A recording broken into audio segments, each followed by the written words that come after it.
There was a man in the land of Uz, whose name was Job. That man was blameless and upright, and one who feared God and turned away from evil.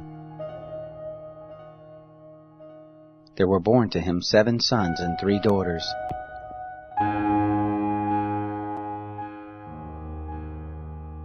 His possessions also were 7,000 sheep, 3,000 camels, 500 yoke of oxen, 500 she-donkeys, and a very great household, so that this man was the greatest of all the children of the east. His sons went and held a feast in the house of each one on his birthday, and they sent and called for their 3 sisters to eat and to drink with them.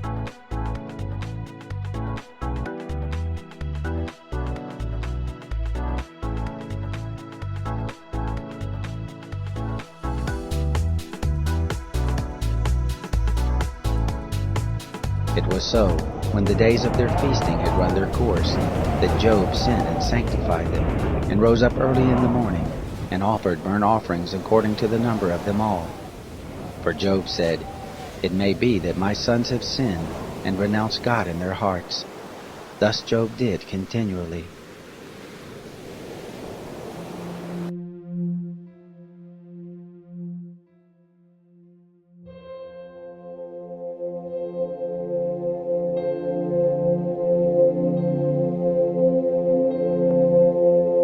Now it happened on the day when the sons of God came to present themselves before the Lord, that Satan also came among them. The Lord said to Satan, "Whence comest thou?" "From going back and forth in the earth, and from walking up and down in it." "Hast thou considered my servant Job, that there is none like him in the earth, a perfect and an upright man, one that feareth God and escheweth evil?" Does Job fear God for nothing? Haven't you put a defensive wall around him and around his house and around all that he has on every side? You bless the work of his hands, and his house and wealth has increased in the land. Put forth your hand now and touch all that he has, and he will renounce you to your face. Behold, all that he hath is in thy power. Only upon himself put not forth thine hand. So Satan went forth from the presence of the Lord. It fell on a day when his sons and his daughters were eating and drinking wine in their eldest brother's house, that there came a messenger to Job.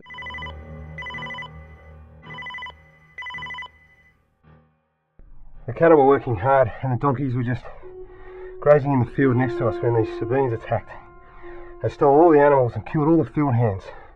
I'm the only one who got out alive to tell you what happened.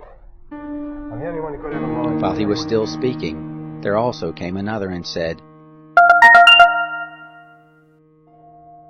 "The fire of God has fallen from the sky, and has burned up the sheep and the servants, and consumed them, and I alone have escaped to tell you." While he was still speaking, there came also another and said, "What now?" "The Chaldeans made 3 bands, and swept down on the camels, and have taken them away, yes, and killed the servants with the edge of the And you sword." alone have escaped to tell me? While he was still speaking, there came also another and said,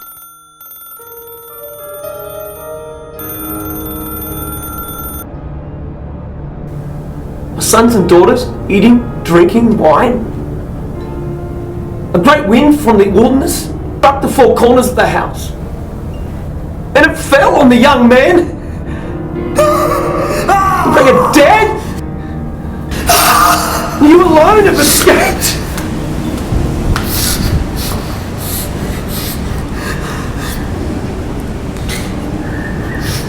Oh no! Oh!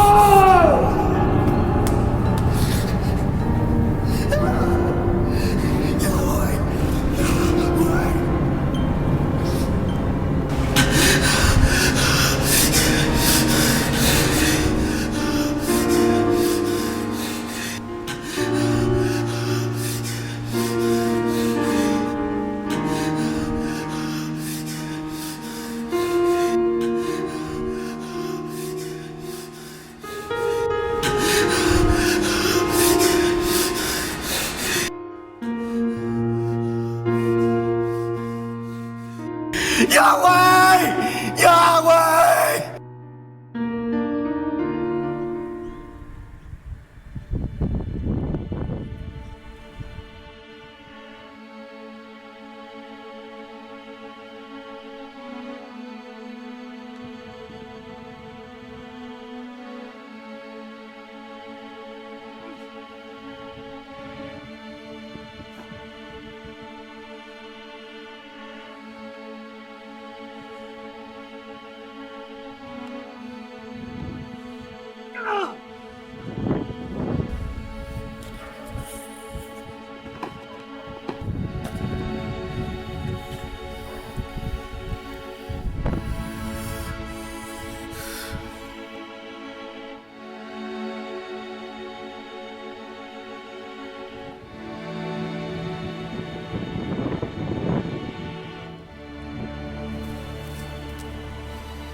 Then Job arose, and tore his robe, and shaved his head, and fell down on the ground and worshipped.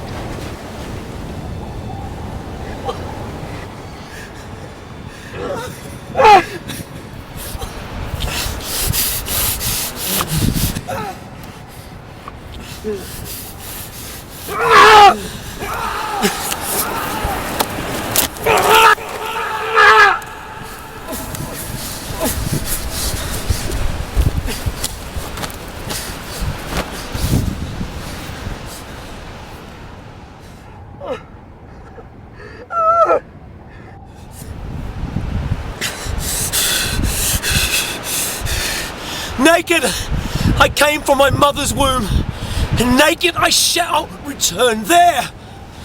Yahweh gave and Yahweh has taken away. Blessed be the name of Yahweh.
They all died.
Now it happened on the day when the sons of God came to present themselves before the Lord, that Satan also came among them. The Lord said to Satan,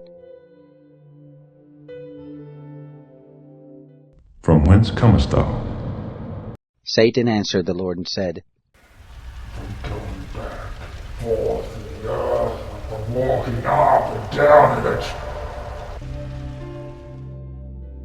Hast thou considered my servant Job, that there is none like him in the earth, a perfect and an upright man, one that feareth God and escheweth evil? And still he holdeth fast his integrity, although thou movest me against him to destroy him without cause. And Satan answered the Lord and said, Skin for skin, yes, all that a man has he will give for his life. But put forth your hand now, and touch his bone and his flesh. He will renounce you to the face! Behold, he is in thine hand, but save his life. So Satan went forth from the presence of the Lord, and struck Job with painful sores from the sole of his foot to his head.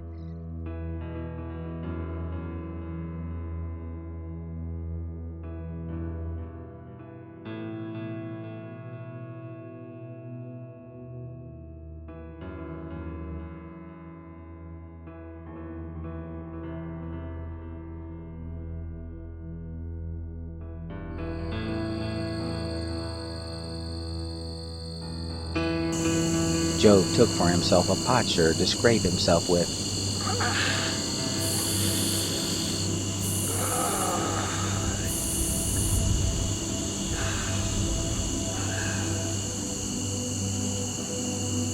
And he sat among the ashes.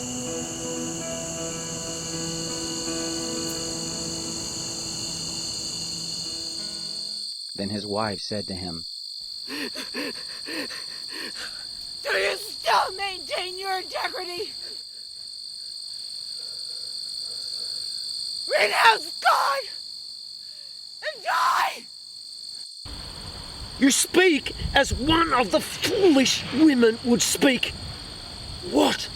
Shall we receive good at the hand of God, and shall we not receive evil?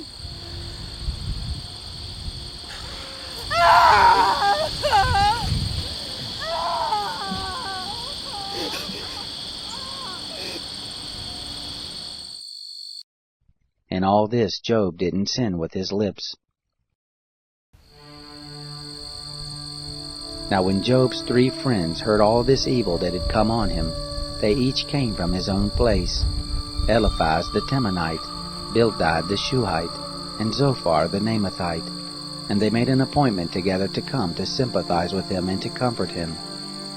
When they lifted up their eyes from a distance and didn't recognize him, they raised their voices and wept, and they each tore his robe and sprinkled dust on their heads toward the sky.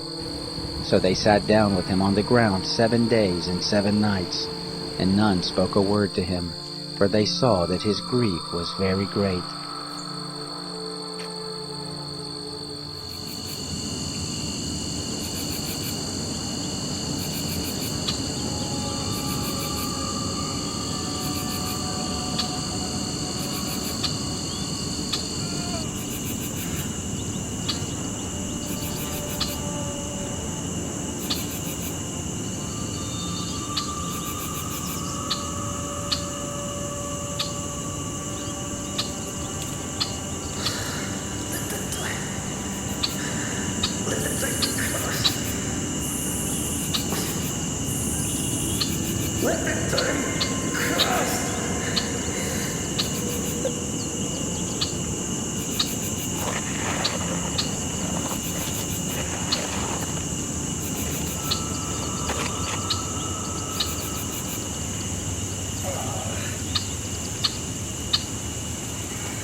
After this, Job opened his mouth and cursed the day of his birth.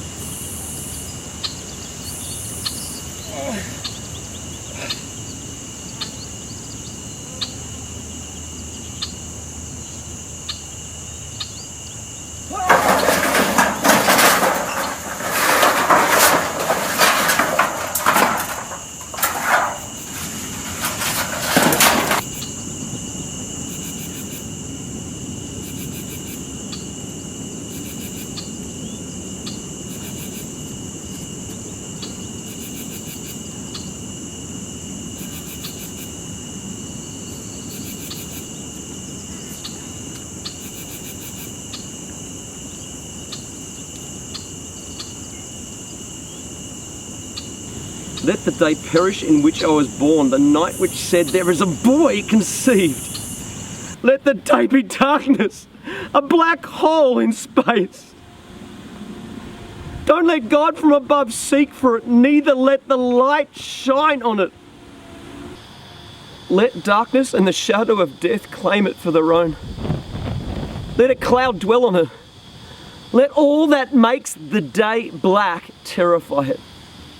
As for that night, let thick darkness seize it. Don't let it rejoice with the days of the year. Don't let it come into the number of the months. Ah! Turn that night into pure nothingness.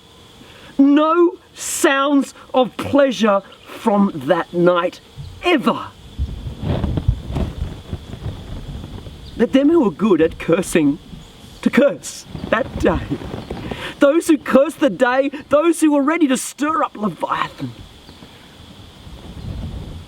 Let its morning stars turn to black cinders, waiting for a daylight that never comes. Never once seeing that first light of dawn. Let the stars of its twilight be dark. Let it look for light but have none. Neither let it see the eyelids of the morning. Because it didn't shut up the doors of my mother's womb. Neither did it hide trouble from my eyes. Why didn't I die from the womb? Why didn't I give up the spirit when my mother gave birth to me? You mock me with your sounds. Why did the knees receive me? Why the breast that I should nurse? For now should I have lain down and been quiet. I should have slept. Then I would have been at rest with kings and counselors who have laid up waste places for themselves.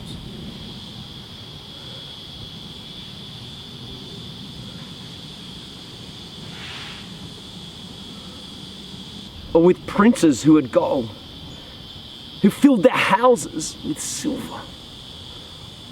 Or as a hidden, untimely birth I had not been, as infants who never saw light.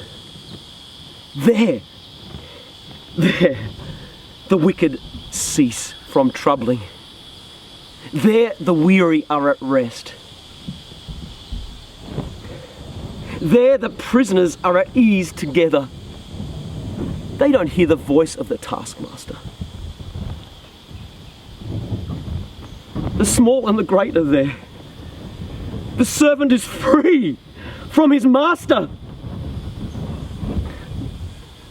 Why is light given to him who is in misery of life? Life to the bitter in soul. We long for death, but it does not come.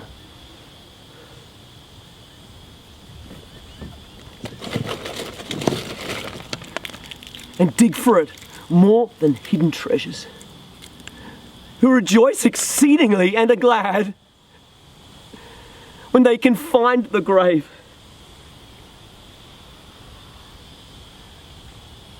What's the point of life when it doesn't make sense? When God blocks all the roads to meaning? Why is life given to a man whose way is hidden, whom God has hedged in? For my sighing comes before I eat. My groanings are poured out like water. Instead of bread, I get groans for my supper, and then leave the table, and vomit bitter anguish. For the thing which I fear comes on me. That which I'm afraid of comes to me.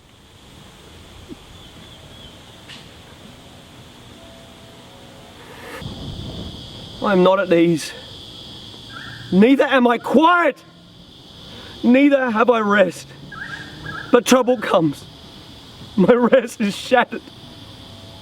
My peace destroyed. No rest for me ever. Death has invaded my life. Eliphaz the Temanite answered, If someone ventures to talk with you, will you be grieved? But who can hold himself back from speaking? Look, you have instructed many.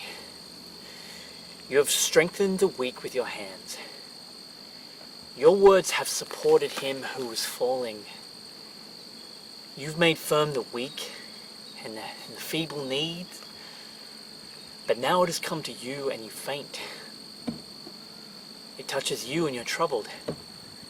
Isn't your piety your confidence? Isn't the integrity of your ways your hope?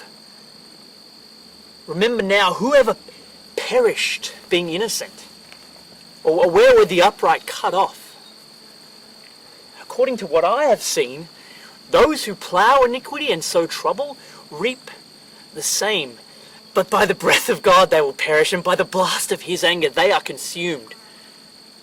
The roaring of the lion and the voice of the fierce lion, the teeth of the young lion are broken, and the old lion perishes for lack of prey, and the cubs and the lionesses are scattered abroad. Now a thing was secretly brought to me. My ear received a whisper of it in thoughts from the visions of the night. When deep sleep falls on men, fear came on me and trembling, which made all of my bones shake. And then a spirit passed before me. The hair of my flesh stood up. It stood still, but I couldn't discern its appearance. A form was before my eyes, silence. Then I heard a voice saying, Shall mortal man be more than just God? Shall a man be more pure than his maker? Behold, he puts no trust in his servants. He charges his angels with error. How much more those who dwell in the houses of day, whose foundation is in the dust, who are crushed before the moth. Between morning and evening, they are destroyed. They perish forever without any regarding it. Isn't their tent cord plucked up with them? They die, and that without wisdom. Call now. Is there any who will answer you? To which of the holy ones will you turn? For resentment kills the foolish man, and jealousy kills the simple. I've seen the foolish taking root, but suddenly I cursed his habitation. His children are far from safety. They're crushed in the gate. Neither is there anyone to deliver them. His harvest the hungry eats up, and take it even out of the thorns. The snare gapes for their substance. For affliction doesn't come forth from dust, neither does trouble spring out of the ground, but man is born to trouble. As the sparks fly upward. But as for me, I would seek God. I would commit my cause to God, who does great things that can't be fathomed, marvelous things without number, who gives rain on the earth and sends waters on the fields, so that he sets up on high those who are low. Those who mourn are exalted to safety. He frustrates the devices of the crafty so that their hands can't perform their enterprise. He takes the wise in their own craftiness. The counsel of the cunning is carried headlong. They meet with darkness in the daytime and grope at noonday as in the night. But he saves from the sword their mouth, even the needy from the hand of the mighty. So the poor has hope, and injustice shuts her mouth. Behold, happy is the man whom God corrects. Therefore do not despise the chastening of the Almighty, for he wounds and binds up. He injures and his hands make whole. He will deliver you. In 6 troubles, yes, in 7, no evil shall touch you. In famine he will redeem you from death, in war from the power of the sword.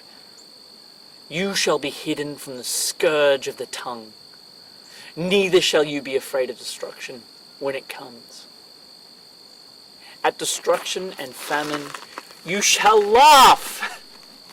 Neither shall you be afraid of the animals of the earth, for you shall be allied with the stones of the field. With the animals of the field you shall be at peace. You shall know that your tent is in peace. You shall visit your fold and shall miss nothing. You shall know also that your seed shall be great, your offspring as the grass of the earth. You shall come to your grave in a full age, like a shock of grain comes in its season. Look this, we have searched it. So it is. Hear it and know it for your good.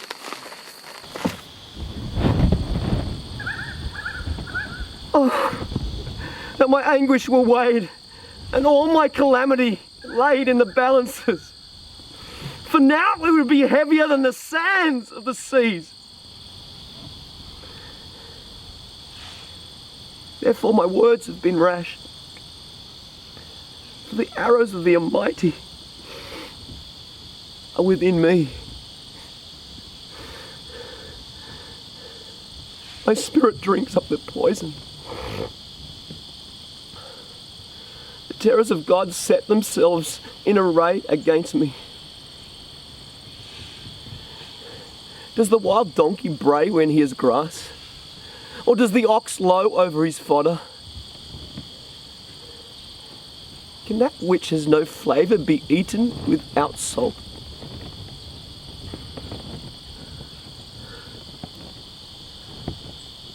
Or is there any taste in the white of an egg?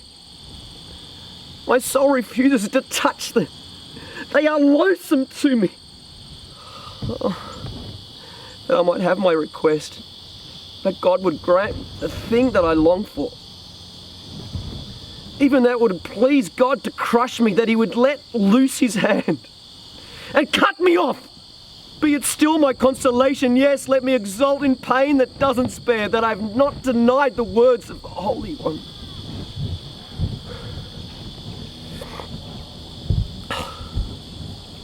What is my strength that I should wait? What is my end? That I should be patient.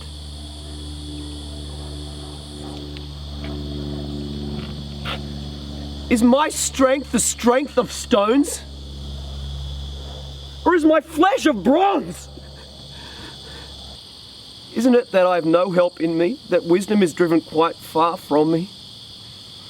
To him who is ready to faint, kindness should be shown from his friend. Even to him who forsakes the Almighty. My brothers have dealt deceitfully as a brook, as the channels of the brook that passes away, which are black by reason of the ice in which the snow hides itself. In the dry season they vanish. When it is hot, they are consumed out of their place.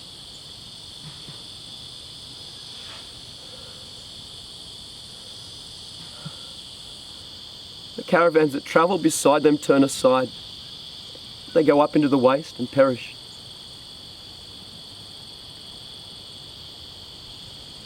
Caravans of Tema looked. The companies of Sheba waited for them. They were distressed because they were confident. They came there and were confounded. For now you are nothing and are afraid. Did I say, give to me, or offer a present for me from your substance, or deliver me from the adversary's hand, or redeem me from the hand of the oppressors? Teach me, and I will hold my peace. Cause me to understand wherein I've erred. How forcible are words of uprightness. But your reproof, what does it reprove? Do you intend to reprove words, since the speeches of one who is desperate are as wind? Yes, you would even cast lots for the fatherless and make merchandise of your friend. Now then, be pleased to look at me, for surely I shall not lie to your face. Please return. Let there be no injustice. Yes, return again. My cause is righteous. Is there injustice on my tongue? Can't my taste discern mischievous things? Isn't a man forced to labour on earth? Aren't his days like the days of a hired hand? As a servant who earnestly desires the shadow, as a hireling who looks for his wages. So am I made to possess months of misery. Wearisome nights are appointed to me.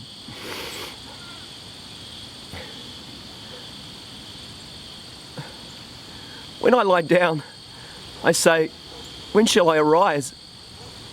And the night be gone. For I toss and turn until the dawning of the day. My flesh is clothed. My flesh is clothed with worms and clods of dust. My skin closes up and breaks out afresh. My days are swifter than a weaver's shuttle and are spent without hope. Oh, remember that my life is a breath. My eye shall see no more good. The eye of him who sees me shall see me no more. Your eyes shall be on me, but I shall not be. As the cloud is consumed and vanishes away, so he who goes down to Sheol shall not come up no more. He shall return no more to his house, neither shall his place know him any more. Therefore I will not keep silent. I will speak in the anguish of my spirit. I will complain in the bitterness of my soul. Am I a sea or a sea monster that you put a guard over me? When I say my bed shall comfort me, my couch shall ease my complaint, then you scare me with your dreams and terrify me through visions, so that my soul chooses strangling, death rather than my bones. I loathe my life. I don't want to live forever. Leave me alone. For my days are but a breath. What is man that you should magnify him? That you should set your mind on him? That you should visit him every morning? and test him every moment. How long? How long shall you not look away from me, nor leave me alone until I swallow my own spittle? If I have sinned, what do I do to you, you watcher of men? Why have you set me as a mark for you, so that I am a burden to myself? Why do you not pardon my disobedience and take away my iniquity? For now shall I lie down in the dust. You seek me diligently, but I shall not be. And how long will you speak these things? Will the words of your mouth be a mighty wind? Does God pervert justice, or does the Almighty pervert righteousness? If your children have sinned against him, and he has delivered them into the hand of their disobedience, if you want to seek God diligently, then make your supplication to the Almighty. If you are pure and upright, then surely he would awaken for you and make the habitation of your righteousness prosperous. Though your beginning was small, yet your latter end would greatly increase. Please, inquire of past generations. Find out about the learning of their fathers. For we are but of yesterday and know nothing, because our days on earth are a shadow. Shall they not teach you and tell you and utter words out of their heart? Can the papyrus grow without mire? Can the rushes without water? While it is yet in its greenness, not cut down, it withers before any other reed. So are the paths of all who forget God. The hope of the godless man shall perish, whose confidence shall break apart, whose trust is a spider's web.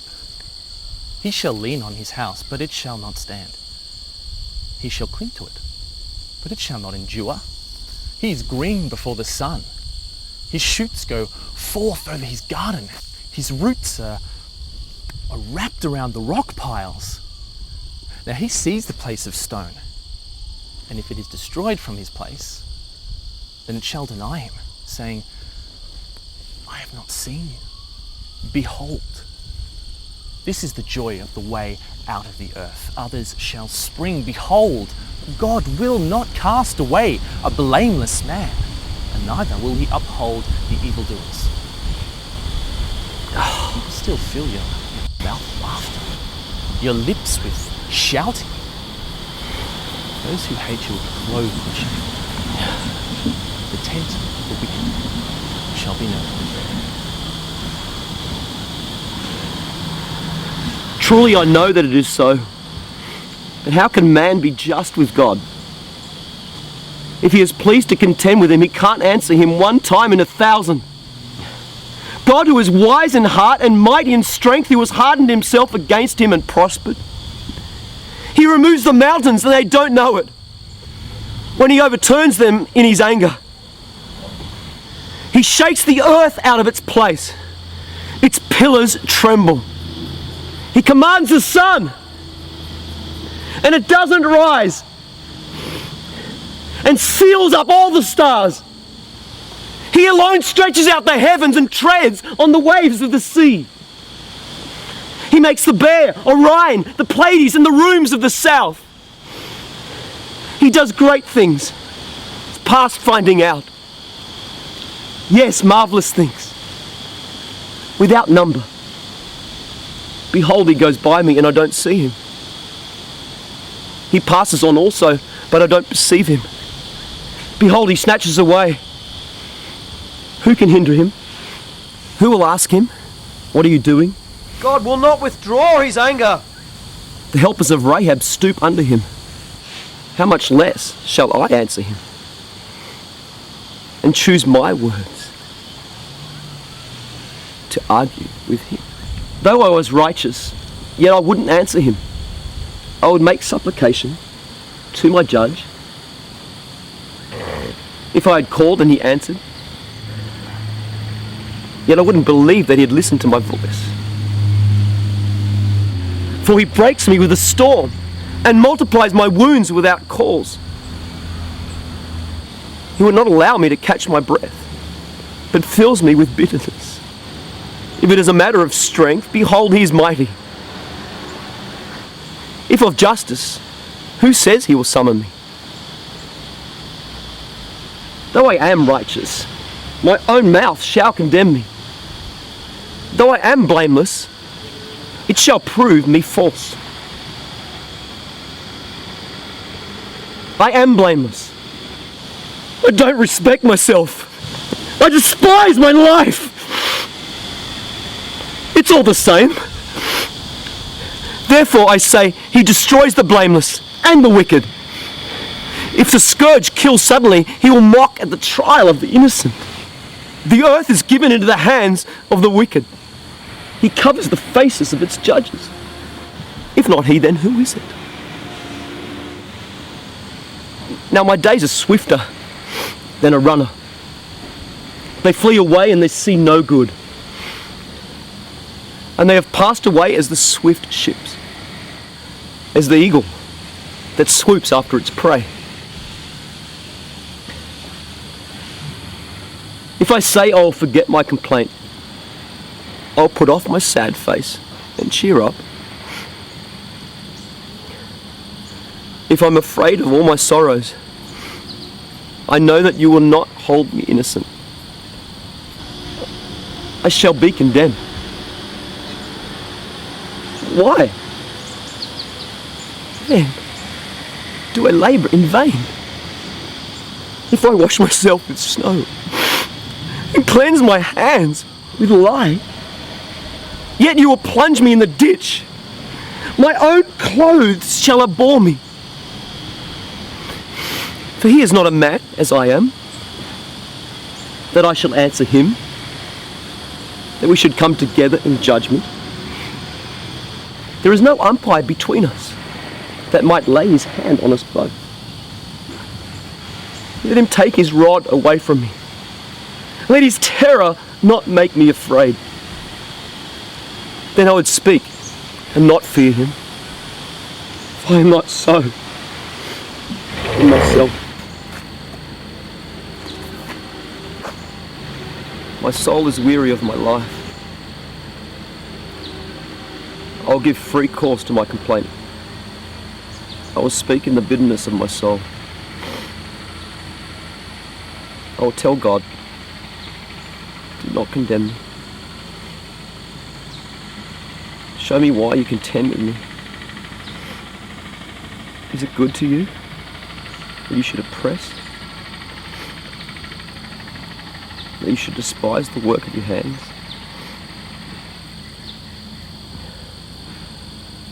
And smile on the counsel of the wicked.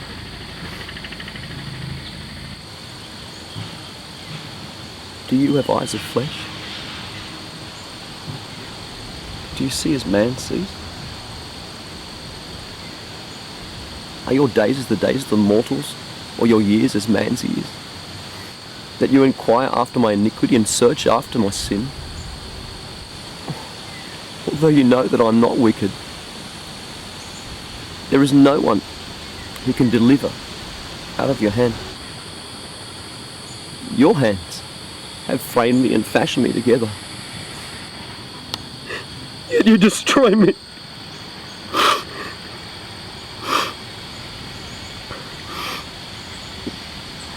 Remember, I beg you, that you have fashioned me as clay. Will you bring me into dust again? Haven't you poured me out like milk and curdled me like cheese? You have clothed me with skin and flesh, and knit me together with bones and sinews. You have granted me life and loving kindness. Your visitation has preserved my spirit. Yet you hid these things in your heart. I know that this is with you. If I sin, then you mark me. You will not acquit me from my iniquity. If I am wicked, woe to me. If I am righteous, I still shall not lift up my head, being filled with disgrace and conscious of my affliction.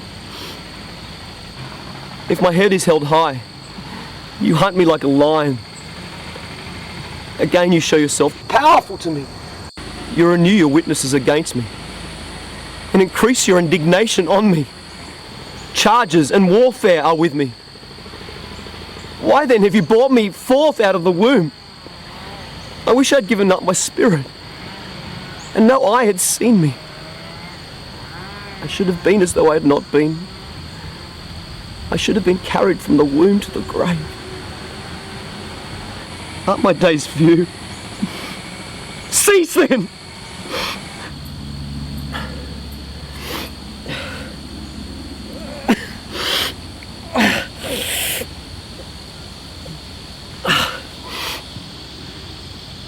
Leave me alone, that I might find a little comfort before I go where I shall not return from, to the land of darkness and of the shadow of death. The land dark as midnight, of the shadow of death, without any order, where light is as midnight.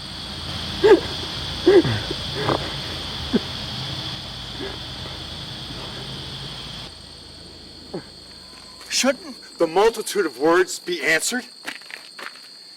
Shall this man full of talk be justified? Should your boastings men make hold their peace?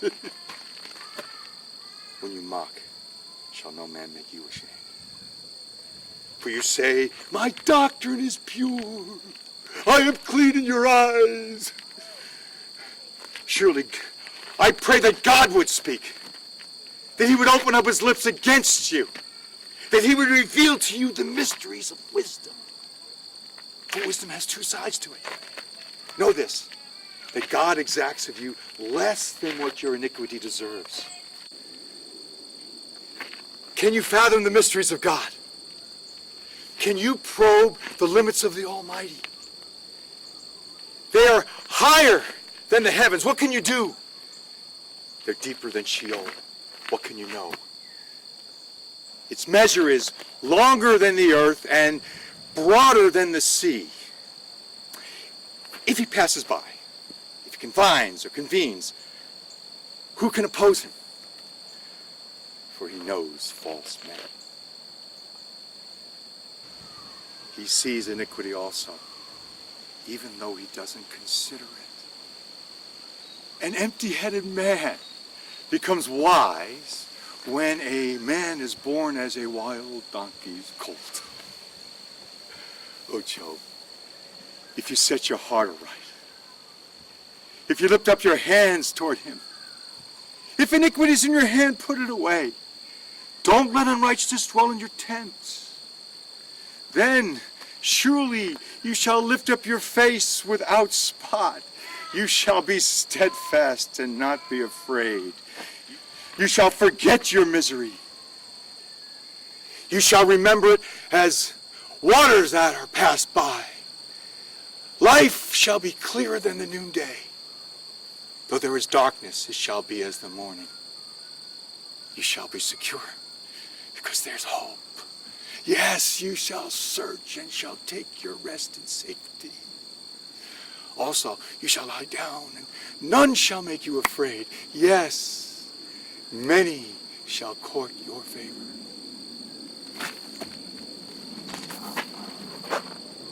But the eyes of the wicked shall fail. They shall have no way to flee. Their hope, the giving up of the Spirit.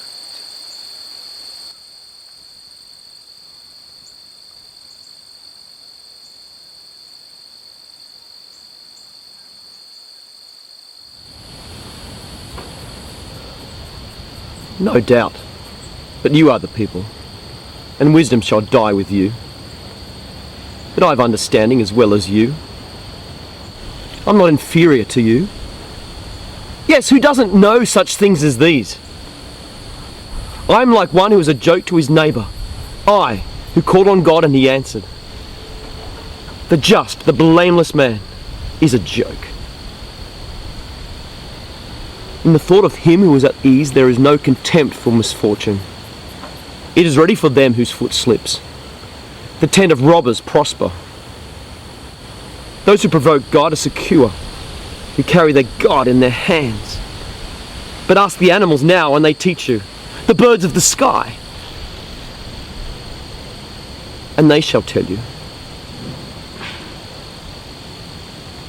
Or speak to the earth, and it shall teach you.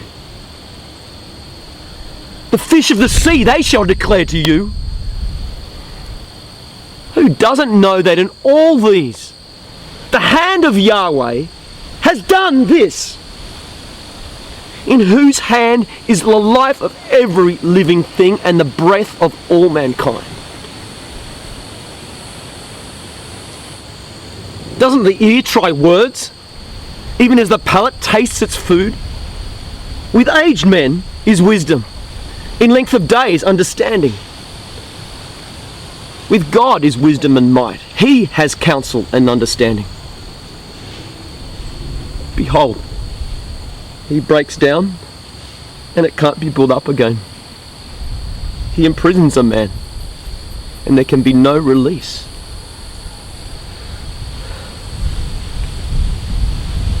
Behold, he withholds the waters, and they dry up. Again he sends them out, and they overturn the earth. With him is strength and wisdom. The deceived and the deceiver are his. He leads counselors away stripped. He makes judges fools.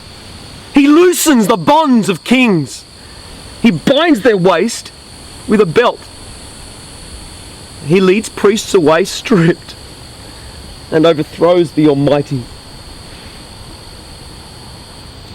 He removes the speech of those who are trusted and takes away the understanding of the elders. He pours contempt on princes and loosens the belt of the strong. He uncovers deep things out of darkness and brings out to light the shadow of death. He increases the nations and he destroys them. He enlarges the nations and he leads them captive. He takes away understanding from the chiefs of the people of the whole earth and causes them to wander in a wilderness where there is no way. They grope in the dark without light. He makes them stagger like a drunken man.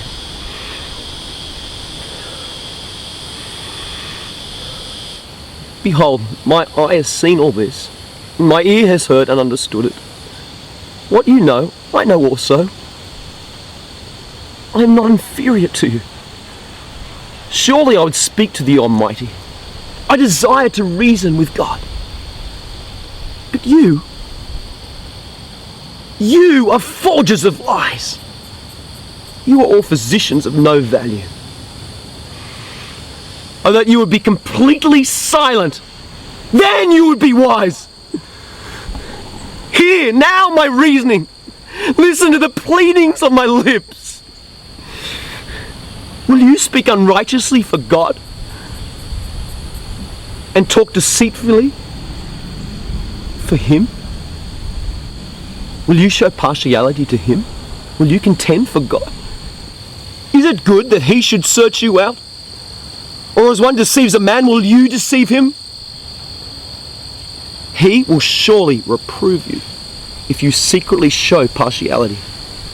Shall not his majesty make you afraid and his dread fall on you? Your memorable sayings are proverbs of ashes. Your defenses are defenses of clay. Be silent. Leave me alone, that I may speak. Let come on me what will. Why should I take my flesh in my teeth and put my life in my hands? Behold, he will kill me. I have no hope. Nevertheless, I will maintain my ways before him. This also shall be my salvation, that a godless man shall not come before him. Hear diligently my speech. let my declaration be in your ears. See now, I've set my cause in order. I know that I am righteous. Who is he who will contend with me? For then would I hold my peace and give up my spirit. Only, don't do two things to me. Then I'll not hide myself from your face. Withdraw your hand far from me, and don't let your terror make me afraid. Then call, and I will answer. Or let me speak, and you answer me. How many are my iniquities and my sins? Make me know my disobedience and my sin. Why hide your face and hold me for your enemy? Will you harass me like a driven leaf? Will you pursue the dry stubble? For you write bitter things against me and make me inherit the iniquities of my youth. You also put my feet in the stocks and mark all my paths. You set a bound for the soles of my feet. Though I am decaying like a rotten thing, like a garment that is moth-eaten.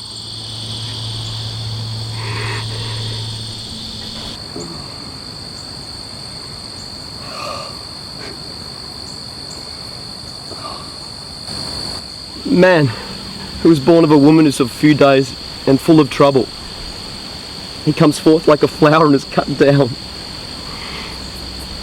He also flees like a shadow and doesn't continue.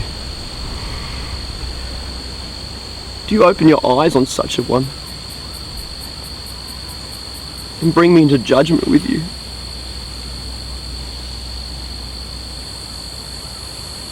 Who can bring a clean thing out of an unclean? Not one. Seeing his days are determined, the number of his months is with you, and you have appointed his bounds that he can't pass. Look away from him, that he may rest until he shall accomplish as a hireling his day. For there is hope for a tree if it is cut down, that it will sprout again, that the tender branches of it will not cease. Though its root grows old in the earth and its stock dies in the ground, yet through the scent of water it will bud and put forth boughs like a plant. But man dies and is laid low. Yes, man gives up his spirit. And where is he? As the waters fail from the sea and the river wastes and dries up, so man lies down and doesn't rise. Until the heavens are no more, they shall not awake, nor be roused out of their sleep. Oh, God, that you would hide me in Sheol, that you would keep me in secret until your wrath is past, that you would appoint me a set time and remember me. If a man dies, shall he live again? All the days of my warfare would I wait, until my release should come. You would call and I would answer you. You would have a desire to the work of your hands.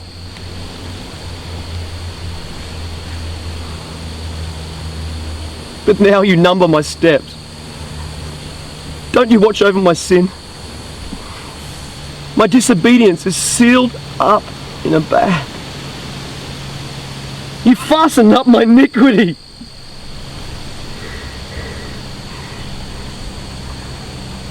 But the mountain falling comes to nothing. The rock is removed out of its place.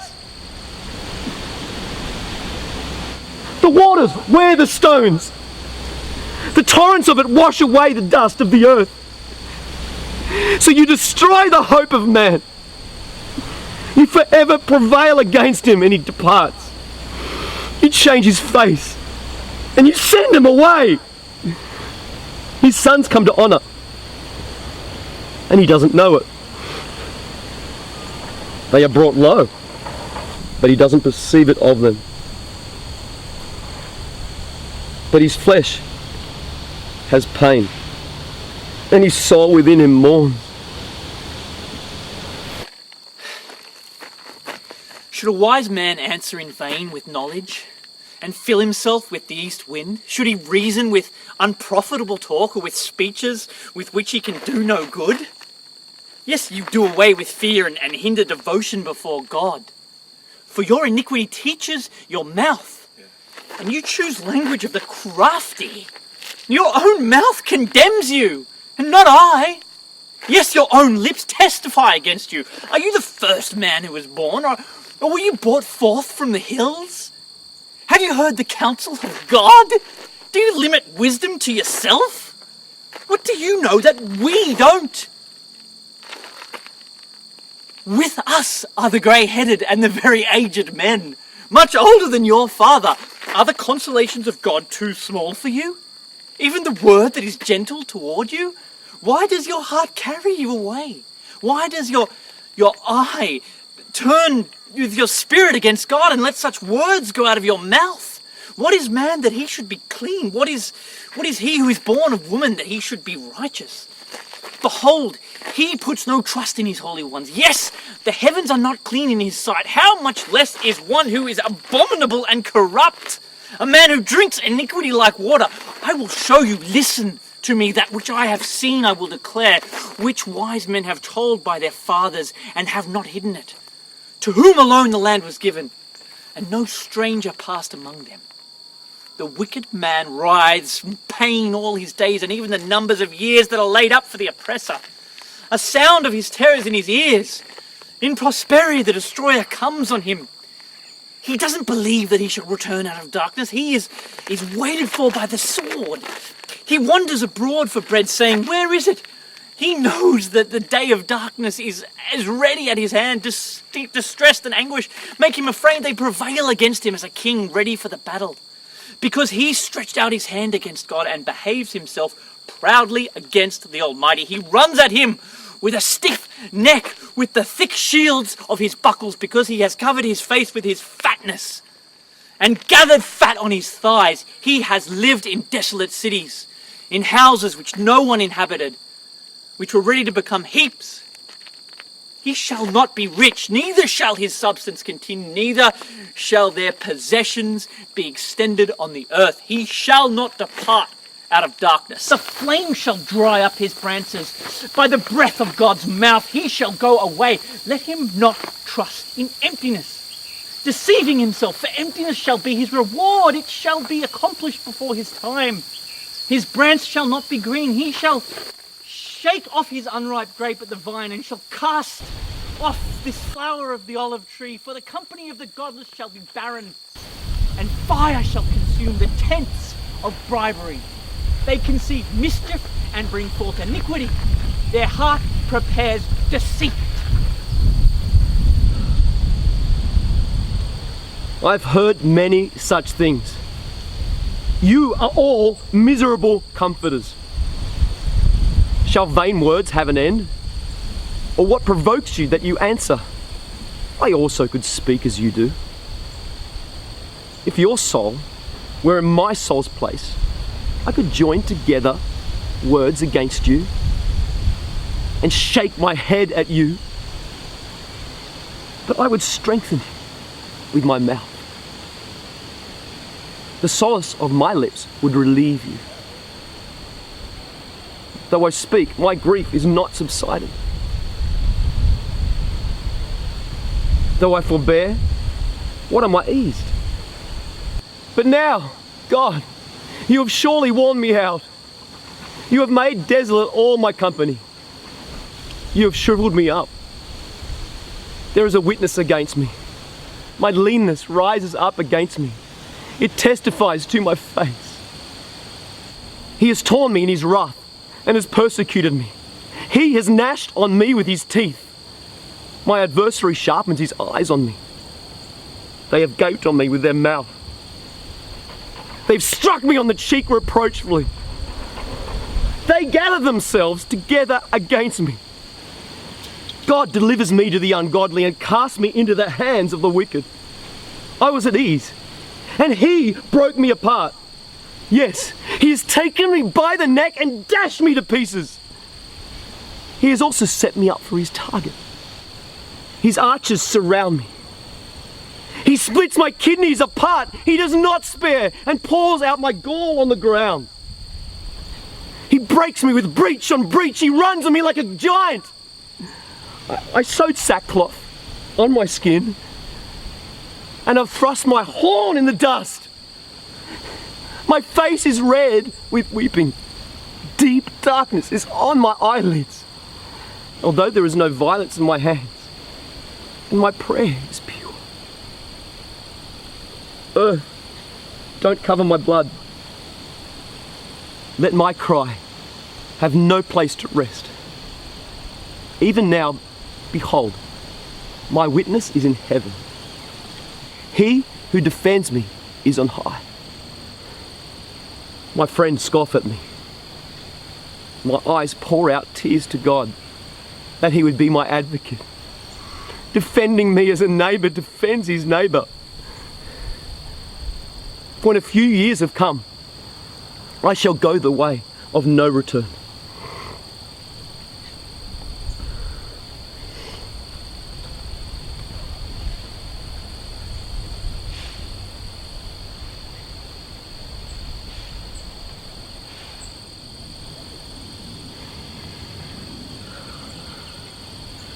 My spirit is consumed. My days are extinct and the grave is ready for me. Surely there are mockers with me. My eye dwells on their provocation. Now give it pledge, be collateral for me with yourself.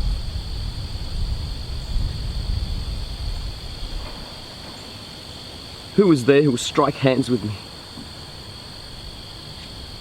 Few have hidden their hearts from understanding. Therefore you shall not exalt them.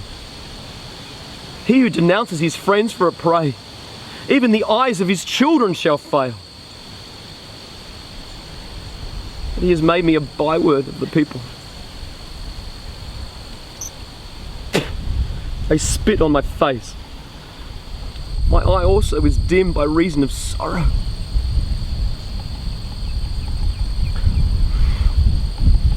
All my members are a shadow. Upright men shall be astonished at this. The innocent shall stir up himself against the godless. Yet shall the righteous hold on his way. He who has clean hands shall grow stronger and stronger. But as for you all, come on now again. I shall not find a wise man among you. My days are past, my plans are broken off, as are the thoughts of my heart. They change the night into day, saying the light is near in the presence of darkness. If I look for Sheol as my house, if I have spread my couch in the darkness, if I've said to corruption, you are my father, to the worm, my brother, and my sister, where then is my hope? As for my hope, who shall see it? Shall it go down with me to the gates of Sheol or descend together into the dust?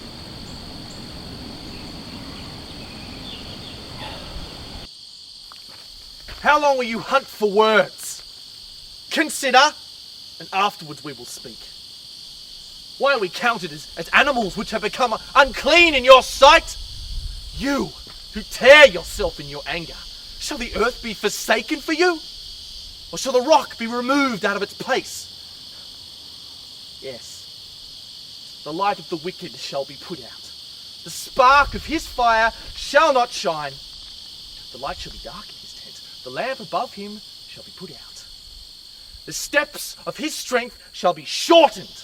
His own counsel shall cast him down. For he is cast into a net by his own feet, and wanders into its mesh. A snare will take him by the heel, a trap will catch him. A noose is hidden for him in the ground, and a trap for him in the way.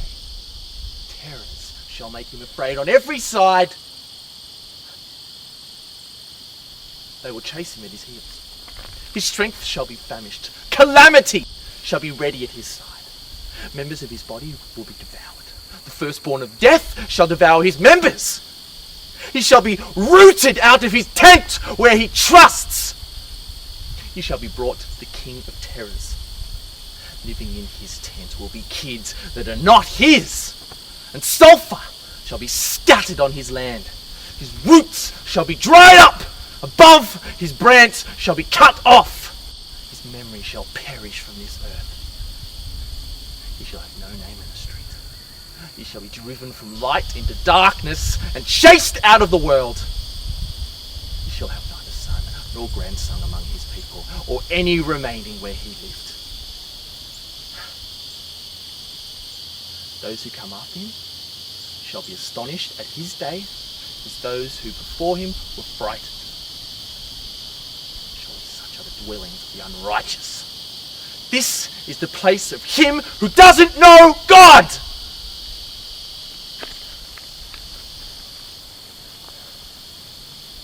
How long will you torment me and crush me with your words? You have reproached me 10 times. You aren't ashamed that you attack me.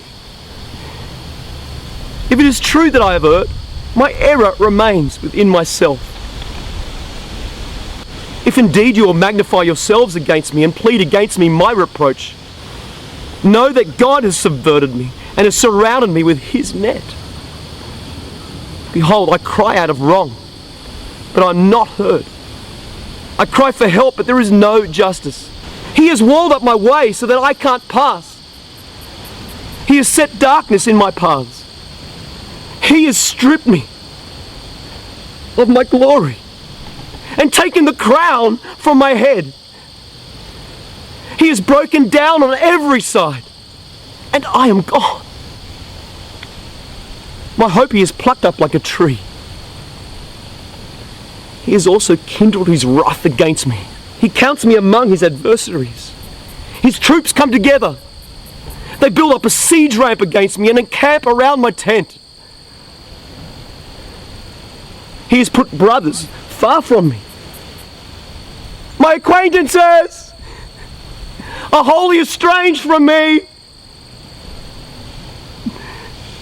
My relatives, they've gone far away. My familiar friends, they've forgotten me. Those who dwell in my house and my maids count me for a stranger. I'm an alien in their sight. I call to my servant and he gives me no answer. I beg him with my mouth.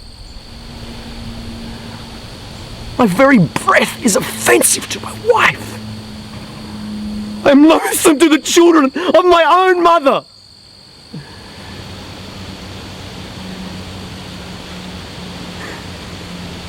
Even children despise me. If I rise, they speak words against me. All my familiar friends abhor me. They whom I have loved turned against me.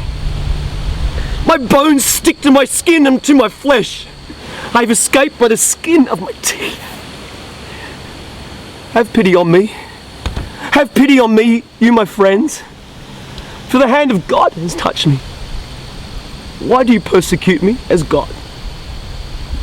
And are not satisfied with this flesh? Oh, that my words were written. Oh, that they were inscribed in a book. That with an iron pen and lead they were engraved in the rock forever.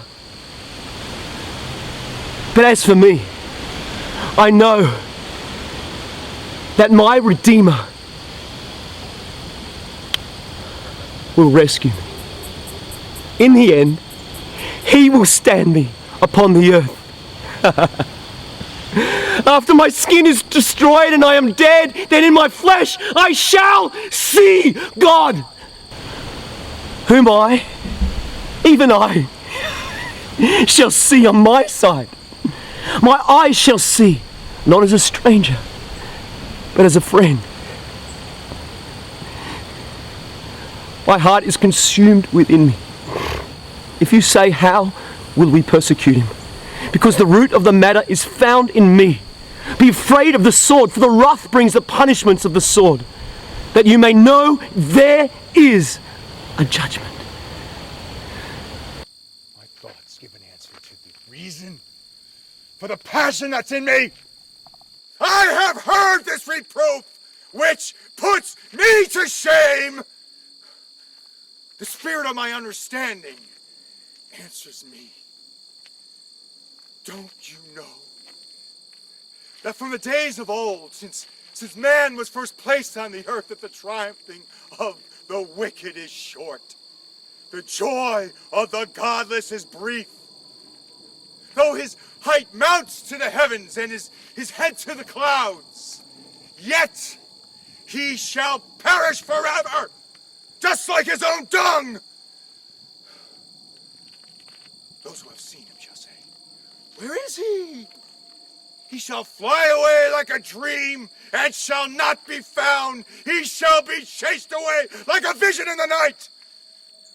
The eye which saw him shall see him no more.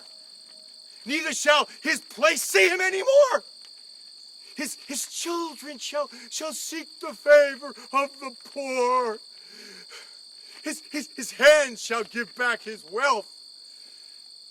His bones, full of his youth, will lie with him in the dust. Though his wickedness is sweet in his mouth, though he hide it under his tongue, though he shall spare it and will not let it go, but keep it within his mouth, yet the food in his stomach will turn in him. It will be cobra venom within him. He swallowed down riches. He shall vomit them up again. God will cast them out of his belly. He shall suck cobra venom. The viper's tongue shall kill him. He shall not look at the rivers, the flowing streams with honey and butter. That for which he labored, he shall restore and shall not swallow it down. According to the substance that he has gotten, he shall not rejoice, for he has oppressed, and he has forsaken the poor. He has violently taken away a house, and he shall not build it up, because he knew no quietness within him. He shall not save anything that which in him delights. There was nothing left that he didn't devour. Therefore his prosperity shall not endure. In the fullness of his sufficiency, distress shall come upon him. The hand of everyone who is in misery shall come upon him. When he's about to fill his belly, God will cast the fierceness of his wrath on him. It will rain on him while he is eating. He shall flee from the iron weapon. The bronze arrow shall strike him through. He draws it forth, and it comes out of his body. Yes, the glistering point comes out of his liver. Terrors on him. All darkness is laid up for his treasures, and unfanned fire shall devour him. It shall consume that which is left in his house. The heavens shall reveal his iniquity. The earth shall rise up against him. The increase of his house shall depart. They shall rush away in the day of his wrath. This is the portion of a wicked man from God, the heritage appointed to him by God.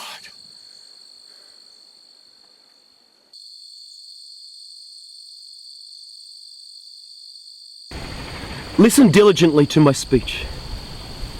Let this be your consolation. Allow me, and I also will speak. After I have spoken, mock on. As for me, is my complaint to man? Why shouldn't I be impatient? Look at me and be astonished. Lay your hand on your mouth. When I remember, I am troubled. Horror takes hold of my flesh. Why do the wicked live? Become old. Yes, and grow mighty in power. Their child is established with them in their sight. Their offspring before their eyes. Their houses are safe from fear. Neither is the rod of God upon them. Their bulls breed without fail. Their cows calve and don't miscarry. They send forth the little ones like a flock. Their children dance. They sing to the tambourine and the harp and rejoice at the sound of the pipe.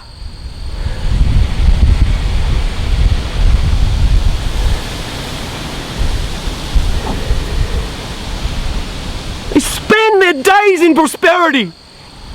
In an instant they go down to Sheol. They tell God, depart from us, for we don't want to know about your ways. What is the Almighty that we should serve him?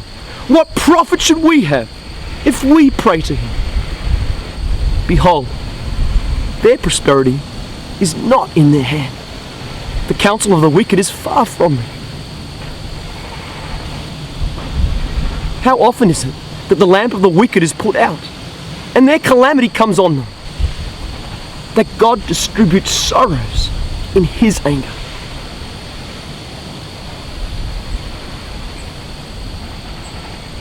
How often is it that they are as stubble before the wind, as the chaff that the storm carries away? You say, God lays up his iniquity for his children. Let him recompense it to himself, that he may know it. Let his own eyes see destruction.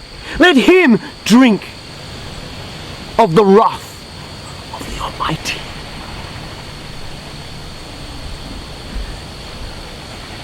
For what does he care for his house after him when the number of his months is cut off? Shall any teach God knowledge, since he judges those who are high? One dies in his full strength, being wholly at ease and quiet. His pails are full of milk. The marrow of his bones is moistened. Another dies in bitterness of soul and never tastes good. They lie down alike in the dust. The worm covers both of them.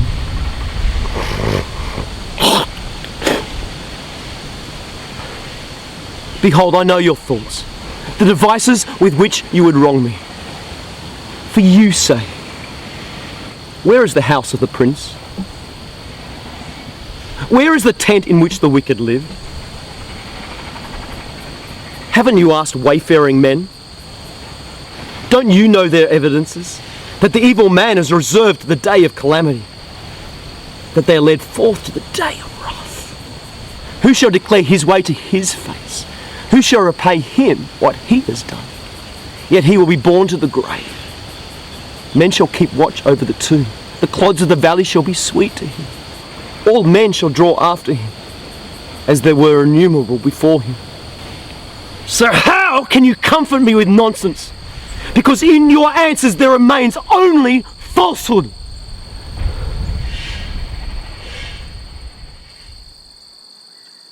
Can a man be profitable to God? Surely he who is wise is profitable to himself. Is it any pleasure to the Almighty that you are righteous? Or does it benefit him that you make your ways perfect? Is it for your piety that he reproves you, that he enters with you into judgment? Isn't your wickedness great? Neither is there any end to your iniquities, for you have taken pledges from your brother for nothing, and stripped the naked of their clothing. You haven't given water to the weary to drink. Indeed, you've withheld bread from the hungry. But as for the mighty man, he had the earth. The honourable man, he lived in it. You have sent widows away empty, and the arms of the fatherless have been broken. And therefore snares are around you. Sudden fear troubles you. Or darkness, so that you cannot see. The floods of water cover you. Isn't God in the heights of heaven? See the heights of the stars. How high are they? You say, what does God know? Can he judge through the thick darkness? Thick clouds are covering him so that he doesn't see? He walks on the vault of the sky?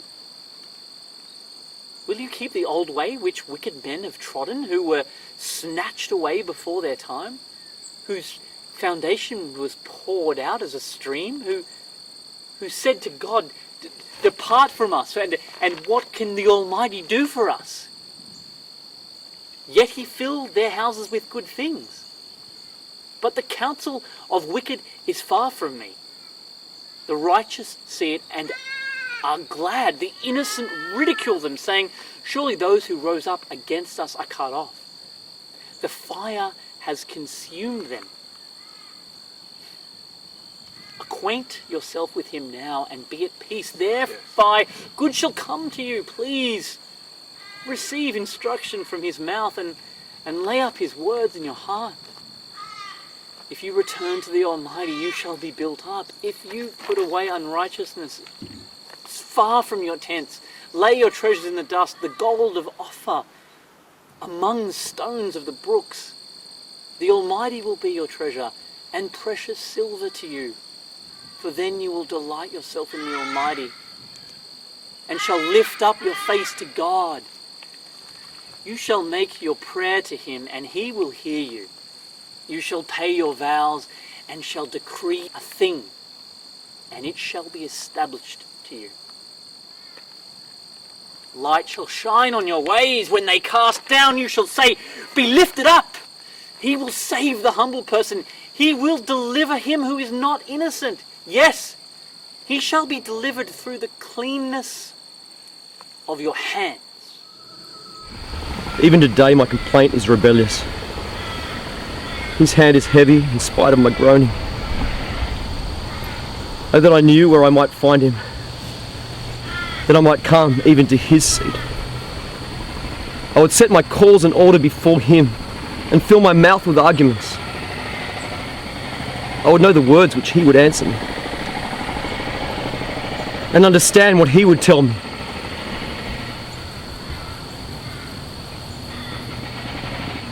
Would he contend with me in the greatness of his power? No, but he would listen to me. There the upright might reason with him, so I should be delivered forever from my judge. If I go east, he is not there. If I go west, I can't find him. He works to the north, but I can't see him. He turns south. I can't catch a glimpse of him. But he knows the way that I take. When he has tried me, I shall come forth like gold. My foot has held fast to his steps. I have kept his way and not turned aside. I haven't gone back from the commandment of his lips. I've treasured up the words of his mouth, more than my necessary food. But he stands alone, and who can oppose him? What his soul desires, even that he does. For he performs that which is appointed for me. Many such things are with him. Therefore I am terrified at his presence. When I consider, I am afraid of him. For God has made my heart faint. The Almighty has terrified me. Because I was not cut off before the darkness. Neither did he cover the thick darkness from my face. Why aren't times laid up by the Almighty? Why don't those who know him see his days? There are people who remove the landmarks. They violently take away flocks and feed them. They drive away the donkey of the fatherless and they take the widow's ox for a pledge. They turn the needy out of the way. The poor of the earth all hide themselves. Behold, as wild donkeys in the desert, they go to their work, seeking diligently for food. The wilderness provides bread for their children. They cut their provender in the field. They glean the vineyard of the wicked. They lie all night naked without clothing and have no covering in the cold. They are wet with showers of the mountains and embrace the rock for lack of a shelter. There are those who pluck the fatherless from the breast and take a pledge of the poor, so that they go around naked without clothing. Being hungry, they carry sheaves. They make oil within the walls of these men. They trade wine presses and suffer thirst. From out of the populous city, men groan. The soul of the wounded cries out. Yet God doesn't regard their folly.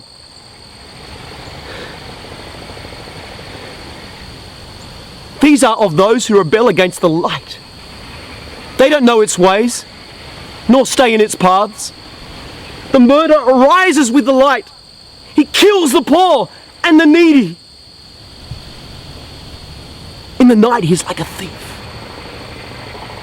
The eye also of the adulterer waits for twilight, saying, no eye shall see me. He disguises his face. In the dark they dig through houses. They shut themselves up in the daytime. They don't know the light. For the morning is to them like thick darkness. For they know the terrors of thick darkness. They are foam on the surface of the waters. Their portion is cursed in the earth. They don't turn into the way of the vineyards. Drought and heat consume the snow waters. So does Sheol, those who have sinned. The womb shall forget him. The worm shall feed sweetly on him. He shall not be remembered anymore. Unrighteousness shall be broken as a tree. He devours the barren that don't bear. He shows no kindness to the widow. Yet God preserves the mighty by his power. He rises up those who have no assurance of life.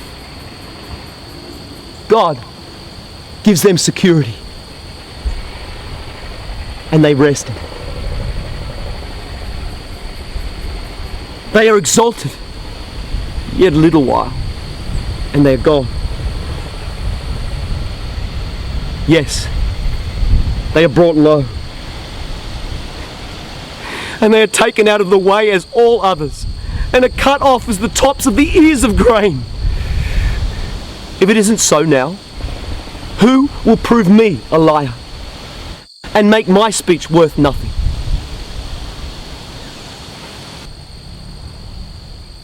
Dominion and fear with him. He makes his peace in his high places. Can his armies be counted? On whom does his light not arise?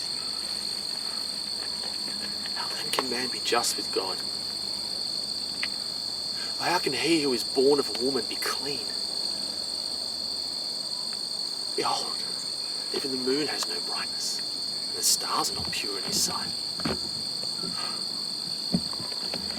How much less man, who is a worm, the son of man, who is a worm.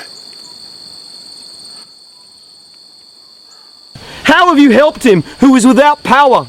How have you saved the arm that has no strength? How have you counseled him who has no wisdom and plentifully declared sound knowledge? To who have you uttered words? Whose spirit came out of you? Those who are deceased tremble, those beneath the waters, and all that live in them. Sheol is naked before God, and Abaddon has no covering. He stretches out the north over empty space and hangs the earth on nothing. He binds up the waters in thick clouds, and the cloud is not burst under them. He encloses the face of his throne and spreads his cloud on it. He has described boundaries on the surface of the waters and to the confines of light and darkness. The pillars of heaven tremble and are astonished at his rebuke. He stirs up the sea with his power, and by his understanding he strikes through Rahab. By his spirit their heavens are garnished. By his hand he has pierced that swift serpent. Behold, these are but the outskirts of his ways. How small a whisper do we hear of him. But the thunder of his power, who can understand? Job again took up his parable and said, As God lives, who has taken away my right, the Almighty who has made my soul bitter. For the length of my life is still in me, and the Spirit of God is still in my nostrils. Surely my lips shall not speak unrighteousness, neither shall my tongue utter deceit. Far be it from me that I should justify you. Until I die, I will not put away my integrity from me. I hold fast to my righteousness, and I will not let it go. My heart shall not reproach me so long as I live.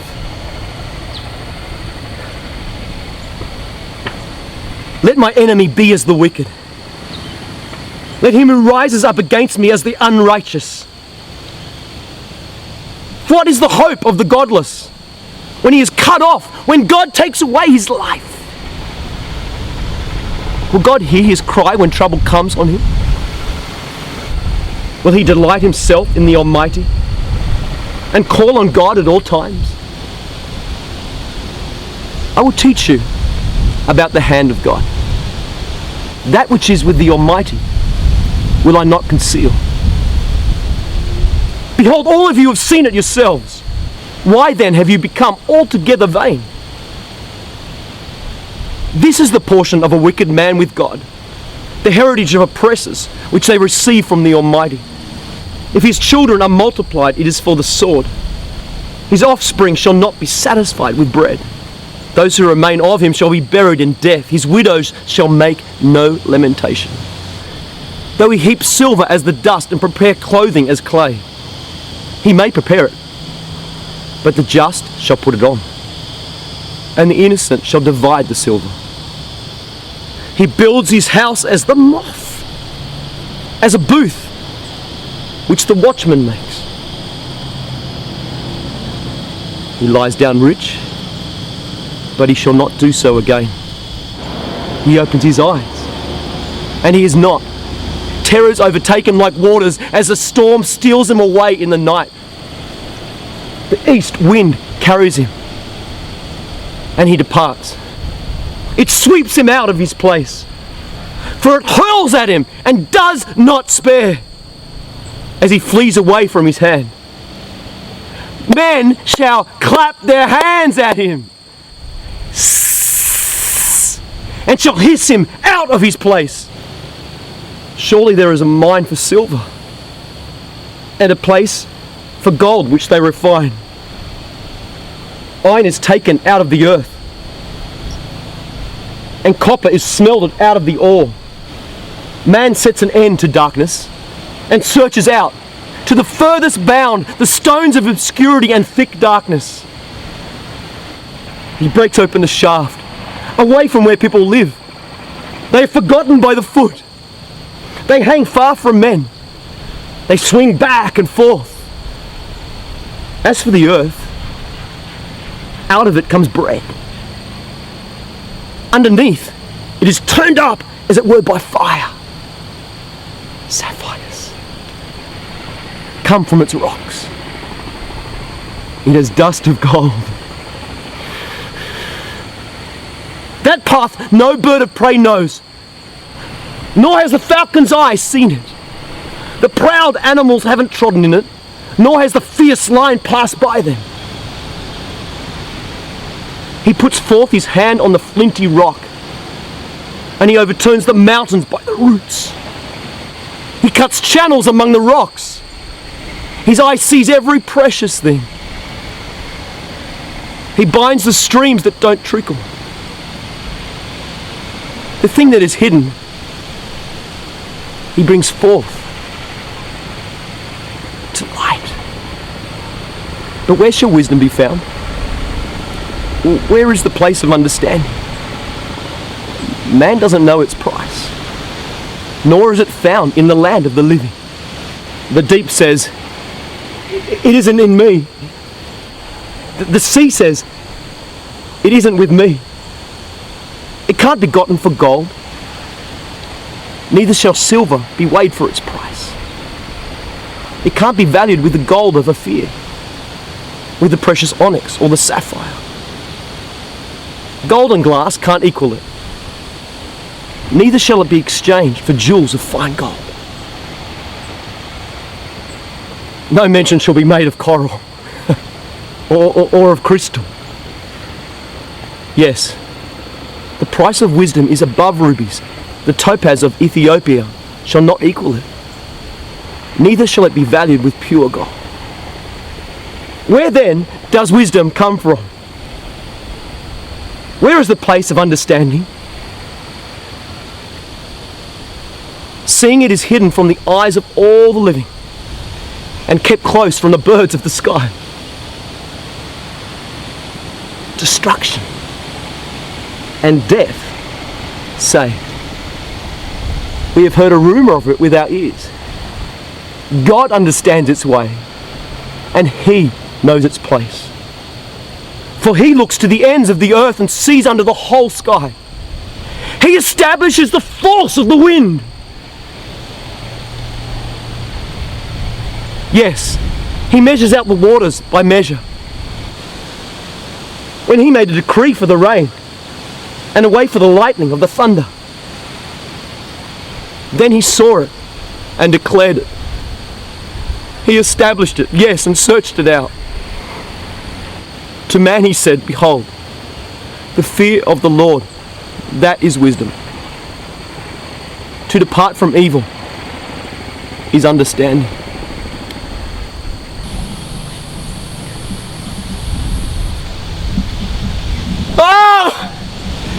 That I was in the months of old, as in the days when God watched over me, when His lamp shone on my head, and by His light I walked through darkness.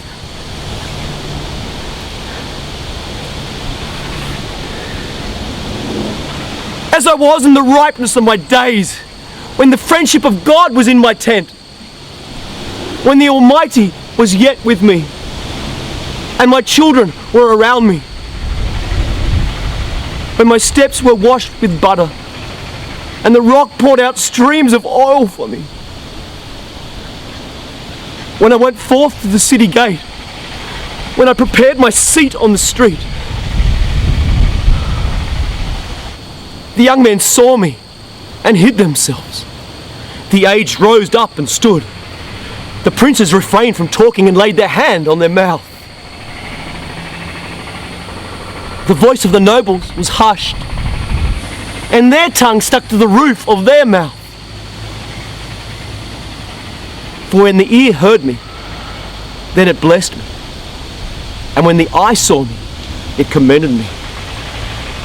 Because I delivered the poor who cried, and the fatherless also, who had none to help him.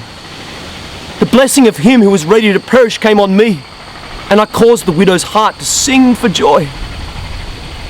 I put on righteousness, and it clothed me. My justice was as a robe and a diadem. I was eyes to the blind, and feet to the lame. I was a father to the needy. The cause of him who I didn't know I searched out. I broke the jaws of the unrighteous, and plucked the prey out of his teeth. Then I said, I shall die in my own house. I shall number my days as the sand. My root is spread out to the waters. The dew lies all night on my branch. My glory is fresh in me. My bow is renewed in my hand. Men listened to me. They waited and kept silence for my counsel. After my words, they didn't speak again. My speech fell on them. They waited for me as for the rain. Their mouths drank. as with the spring rain. I smiled on them when they had no confidence. They didn't reject the light of my face. I chose out their way and sat as a chief. I lived as a king in the army, as one who comforts the mourners. But now, those who are younger than I have me in their derision, whose fathers I would have disdained to put with my sheepdogs. Or what use is the strength of their hands to me? Men in whom ripe age has perished. They are gaunt from lack and famine. They gnaw the dry ground in the gloom, waste and desolation. They pluck salt herbs by the bushes. The roots of the broom are their food. They are driven out from the midst of men. They cry after them as after a thief. So that they dwell in frightful valleys and in holes of the earth and of the rocks. Among the bushes they bray. And their nettles they are gathered together. They are children of fools. Yes, children of base men. They were flogged out of the land. But now I have become their song. Yes, I am a byword to them. They abhor me. They stand aloof from me. And don't hesitate to spit in my face. For he has untied his cord and afflicted me. And they have thrown off restraint before me. On my right rises the rabble. They thrust aside my feet. They cast up against me their ways of destruction. They mar my path. They set forward my calamity without anyone's help. As through a wide breach they come in the midst of ruin and they roll themselves in. Terrors have turned on me. They chase my honor as the wind. My welfare has passed away as a cloud.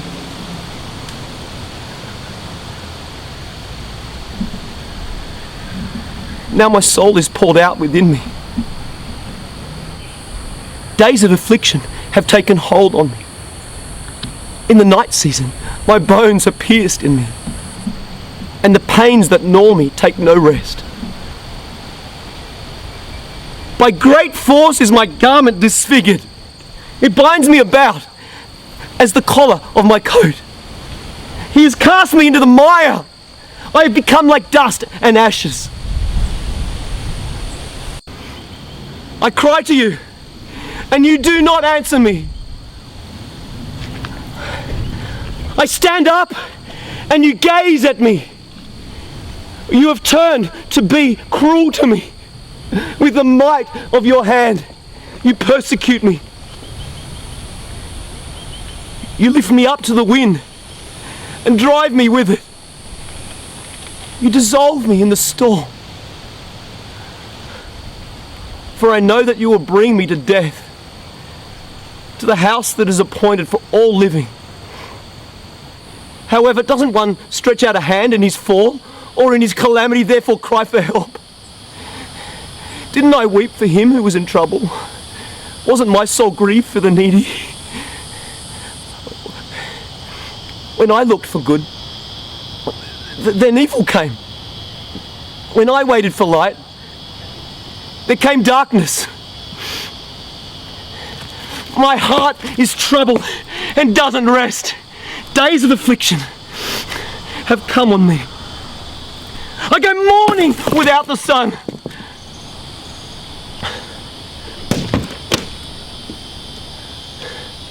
I stand up in the assembly. I cry for help. I'm a brother to the jackals and a company to the ostriches. My skin goes black and peels from me. My bones are burned with the heat.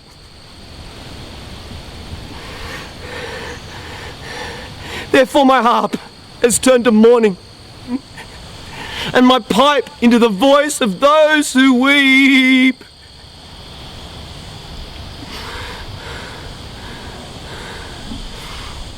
I made a covenant with my eyes.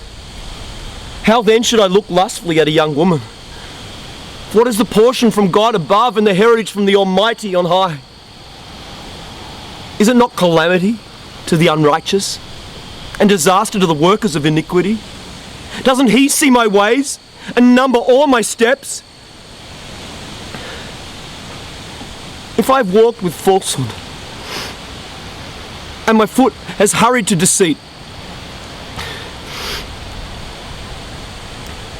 let me be weighed in an even balance, that God may know my integrity. If my step is turned out of the way, if my heart walked out after my eyes, if any defilement has stuck to my hands, then let me sow, and let another eat. Yes, let the produce of my field be rooted out. If my heart has been enticed to a woman, and I have laid wait at my neighbour's door, then let my wife grind for another, and let others sleep with her.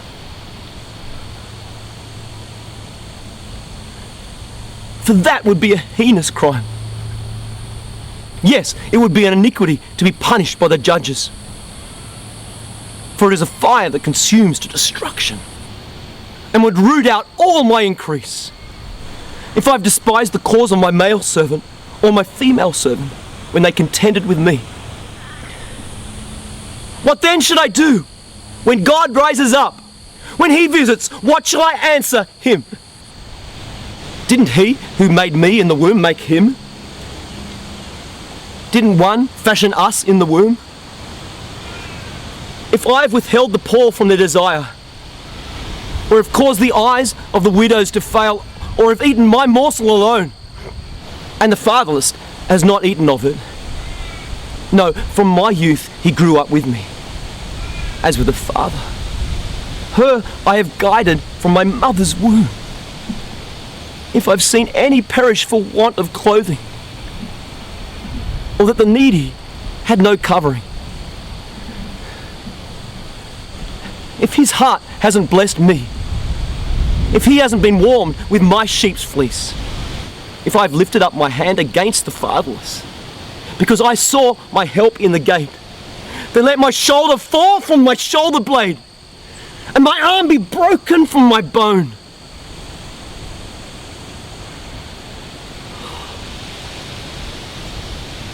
For calamity from God is a terror to me, because His majesty, I can do nothing. If I've made gold my hope, and have said to fine gold, You are my confidence. If I've rejoiced because my wealth was great, and because my hand had gotten much, if I've seen the sun when it shined, or the moon moving in splendor, and my eye has been secretly enticed, and my hand threw a kiss from my mouth, this also would be an iniquity to be punished by the judges. For I should have denied the God who is above. If I have rejoiced at the destruction of him who hated me, or lifted up myself when evil found him, yes, I have not allowed my mouth to sin by asking his life with a curse. If the men of my tent have not said, Who can find one who has not been filled with his meat? The foreigner has not lodged in the street, but I have opened my doors to the traveller. If like Adam, I have covered up my transgressions by hiding in my heart, because I feared the great multitude, and the contempt of families terrified me, so that I kept silence and didn't go out of the door.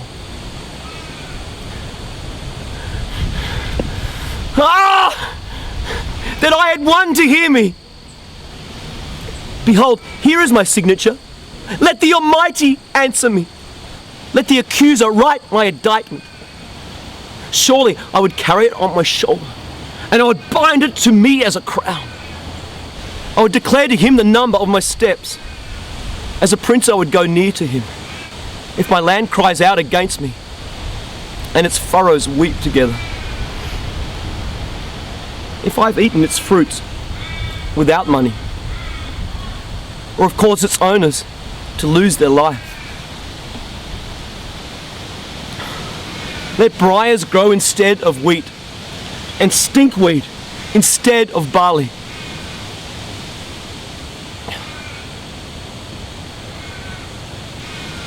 The words of Job are ended.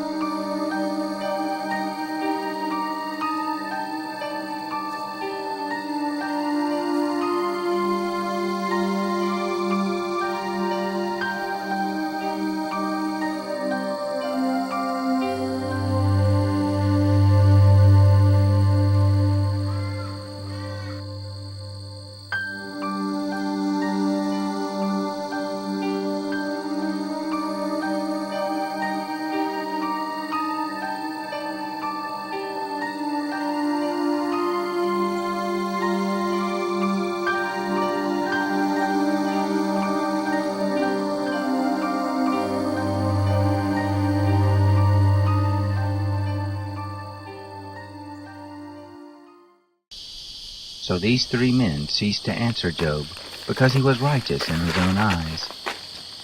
Then the wrath of Elihu, the son of Barachel, the Buzite, of the family of Ram, was kindled against Job. His wrath was kindled because he justified himself rather than God. Also his wrath was kindled against his 3 friends, because they had found no answer, and yet had condemned Job.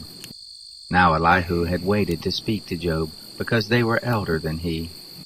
When Elihu saw that there was no answer in the mouth of these 3 men, his wrath was kindled.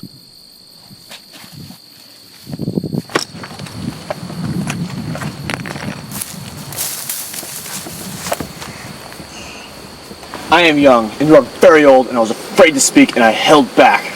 And didn't dare show you my opinion. I said, days should speak, and multiple years should teach wisdom. But there is a spirit in a man, and the breath of Almighty gives him understanding. It is not the great who are wise, nor the old who understand justice. Therefore, I said, listen to me. I will show my opinion. Behold, I waited for your words, and I listened for your reasoning, while you searched out what to say. Yes, I gave you my full attention. But there was no one who convinced Job, or who answered his words. Beware lest you claim to have found wisdom. God may refute him and prove him wrong. Not man, for he has not directed his words against me, neither will I answer him with your speeches.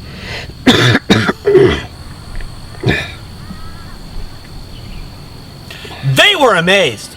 They answer no more. They don't have a word to say. Shall I wait because they don't speak? Because they stand still and answer no more? I also will answer my part, and I also will show my opinion, for I am full of words. The spirit within me forces me to speak. Inside, I am like wine that is bottled up, like new wineskins ready to burst. I will speak. I must speak, so I can feel better. I must open my mouth and answer Job. Please don't let me respect any man's person. Neither will I give flattering titles to any man, for I don't know how to give flattering titles. Or else my maker would soon take me away. However, Job, please hear my speech and listen to all my words. See now, I have opened my mouth, and my words are on the tip of my tongue. My words shall show that what I say comes from the uprightness of my heart. That my lips know they shall speak sincerely of what is true. The Spirit of God has made me, and the breath of the Almighty gives me life and inspiration. If you can, answer me. Set your words in order before me and prepare to face me. Behold, in God's sight, I am just like you. I am also formed of the clay. Behold, my terror shall not make you afraid, neither shall my hand be too heavy on you. Surely you have spoken in my hearing. I have heard your exact words, saying, I am clean, without disobedience. I am innocent. Neither is there inequity in me. But God, He finds fault with me. He takes me for His enemy. He puts my feet in chains. He marks all my paths. Behold, I will answer you. In this you are not just, for God is greater than man. Why do you strive against Him? Because He doesn't give account of any of His actions? For God speaks once, yes twice, though man pays no attention.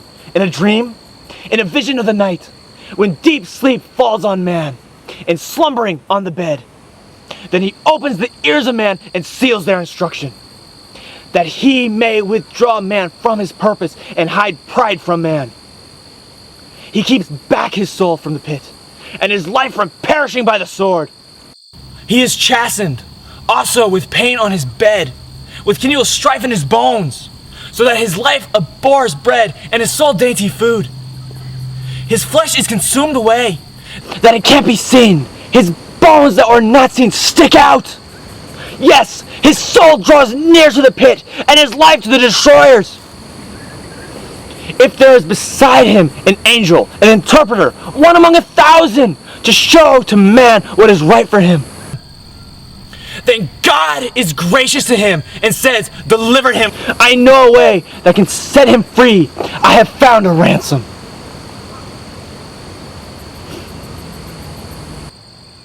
That his flesh shall be fresher than a child's. He returns to the days of his youth. He prays to God and is favorable to him, so that he sees his face with joy. He restores to man his righteousness. He sings before men and says, I have sinned and perverted that which was right, and it didn't profit me. He has redeemed my soul from going into the pit. My life shall see the light. Behold, God works all these things, twice, yes 3 times with a man, to bring back his soul from the pit, that he may be enlightened with the light of the living. Listen well, Job, and listen to me. Hold your peace and I will speak. If you have anything to say, answer me. Speak, for I desire to justify you. If not, hold your peace and I will teach you wisdom. Hear my words, you wise men. Listen to me. You have knowledge. Be quiet, so I can teach you how to be wise. For the ear tries words as the palate tastes food. Let us choose for us that which is right. Let us know among ourselves what is good. For Job has said, I am righteous. God has taken away my right. Notwithstanding my right, I am considered a liar. My wound is incurable, though I am without disobedience. What man is like Job, who drinks scorn like water, and goes in company with the workers of iniquity, and walks with wicked men? For he has said, it profits a man nothing that he should delight himself with God. Therefore, listen to me, you men of understanding. Far be it from God that he should do wickedness, from the Almighty that he should commit iniquity. For the work of a man he will render to him, and cause every man to find according to his ways. yes, surely, God will not do wickedly, neither will the Almighty pervert justice. Who put him in charge of the earth, who has appointed him over the whole world? If he set his heart on himself, if he gathered to himself his spirit and his breath, all flesh would perish together, and men would return again to dust. If now you have understanding, hear this. Listen to the voice of my words. Shall even one who hates justice govern?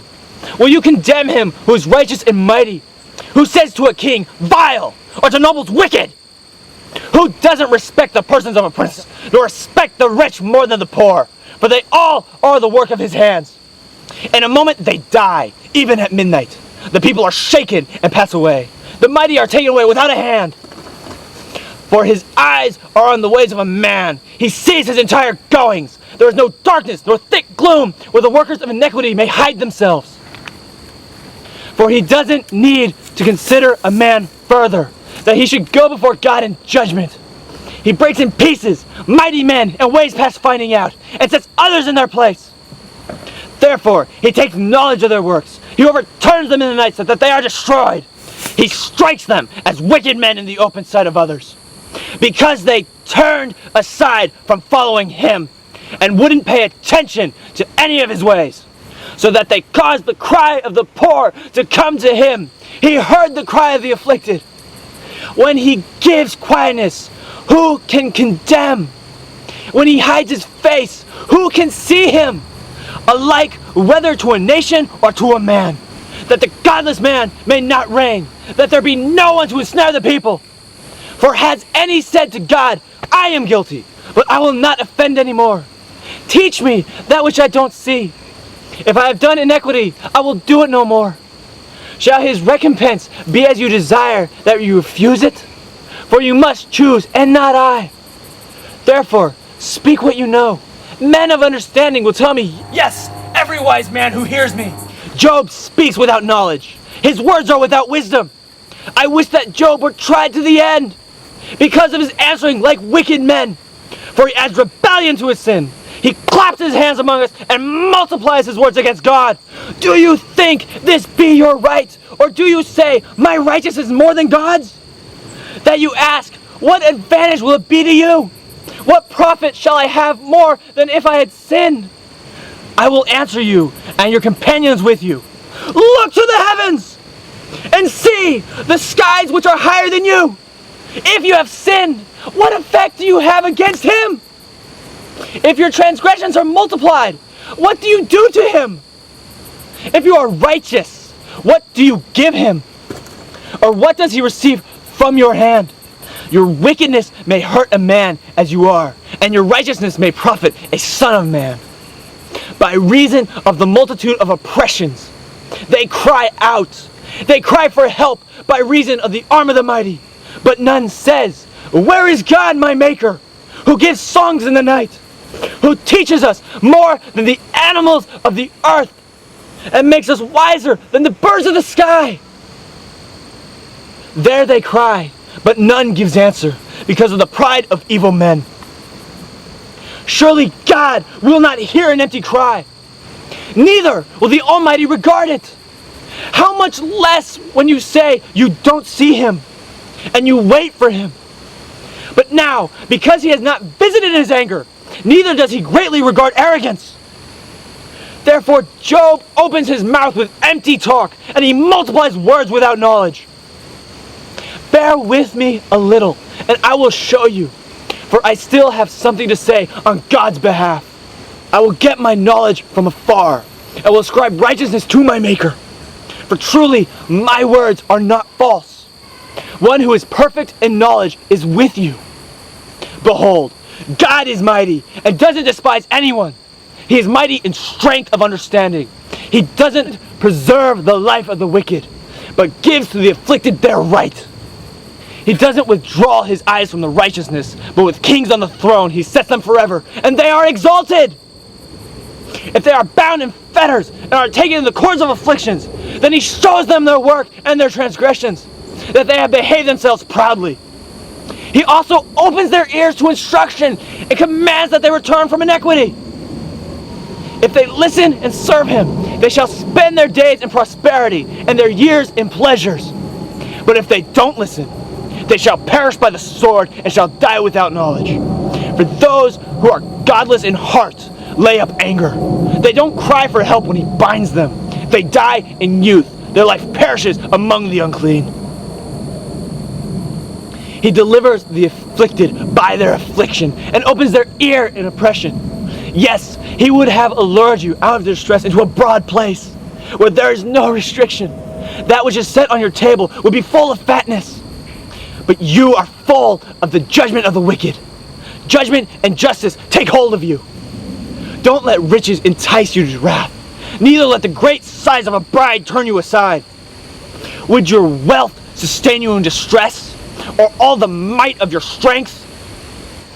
Don't desire the night when people are cut off in their place. Take heed. Don't regard iniquity, for you have chosen this rather than affliction. Behold, God is exalted in his power. Who is a teacher like him? Who has prescribed his way for him? Or who can say, you have committed unrighteousness? Remember that you magnify his work, whereof men have sung. All men have looked thereon. Man sees it afar off. Behold, God is great, and we don't know him. The number of his years is unsearchable. For he draws up the drops of water which distill in rain from his vapor, which the skies pour down and which drop on man abundantly. Yes, can any understand the spreading of the clouds and the thunderings of his pavilion? Behold, he spreads his light around him. He covers the bottom of the sea. For by these he judges the people. He gives food in abundance. He covers his hand with the lightning and commands it to strike the mark. Its noise tells about him, and the livestock also concerning the storm that comes up. Yes, at this my heart trembles and is moved out of its place. Hear, oh hear the noise of his voice, the sound that goes out of his mouth. He sends it forth under the whole sky, and his lightning to the ends of the earth. After it, a voice roars. He thunders with the voice of his majesty. He doesn't hold back anything when his voice is heard. God thunders marvelously with his voice. He does great things which we can't comprehend. For he says to the snow, fall on the earth, likewise to the shower of rain and to the showers of his mighty rain. He seals up the hand of every man, that all men whom he has made may know it. Then the animals take cover and remain in their dens. Out of its womb comes the storm, and cold out of the north. But by the breath of God ice is given, and the breath of the waters is frozen. Yes, he loads the thick cloud with moisture. He spreads abroad the cloud of his lightning. It is turned around by his guidance, that they may do whatever he commands them on the surface of the inhabitable earth, whether it is for correction, or for his land, or for loving kindness, that he causes it to come. Listen to this, Job. Stand still and consider the wondrous works of God. Do you know how God controls them and causes the lightning of his cloud to shine? Do you know the workings of the clouds, the wondrous works of him who is perfect in knowledge? You whose clothing is warm when the earth is still by reason of the south wind. Can you, with him, spread out the sky, which is strong as a cast metal mirror? Teach us what we shall tell him, for we can't make our case by reason of darkness. Shall it be told him that I would speak, or should a man wish that he were swallowed up? Now, men don't see the light which is bright in the skies, but the wind passes and clears them. Out of the north comes golden splendor. With God is awesome majesty. We can't reach the Almighty. He exalted in power, in justice, and great righteousness. He will not oppress. Therefore, men revere him. He doesn't regard any who are wise of heart.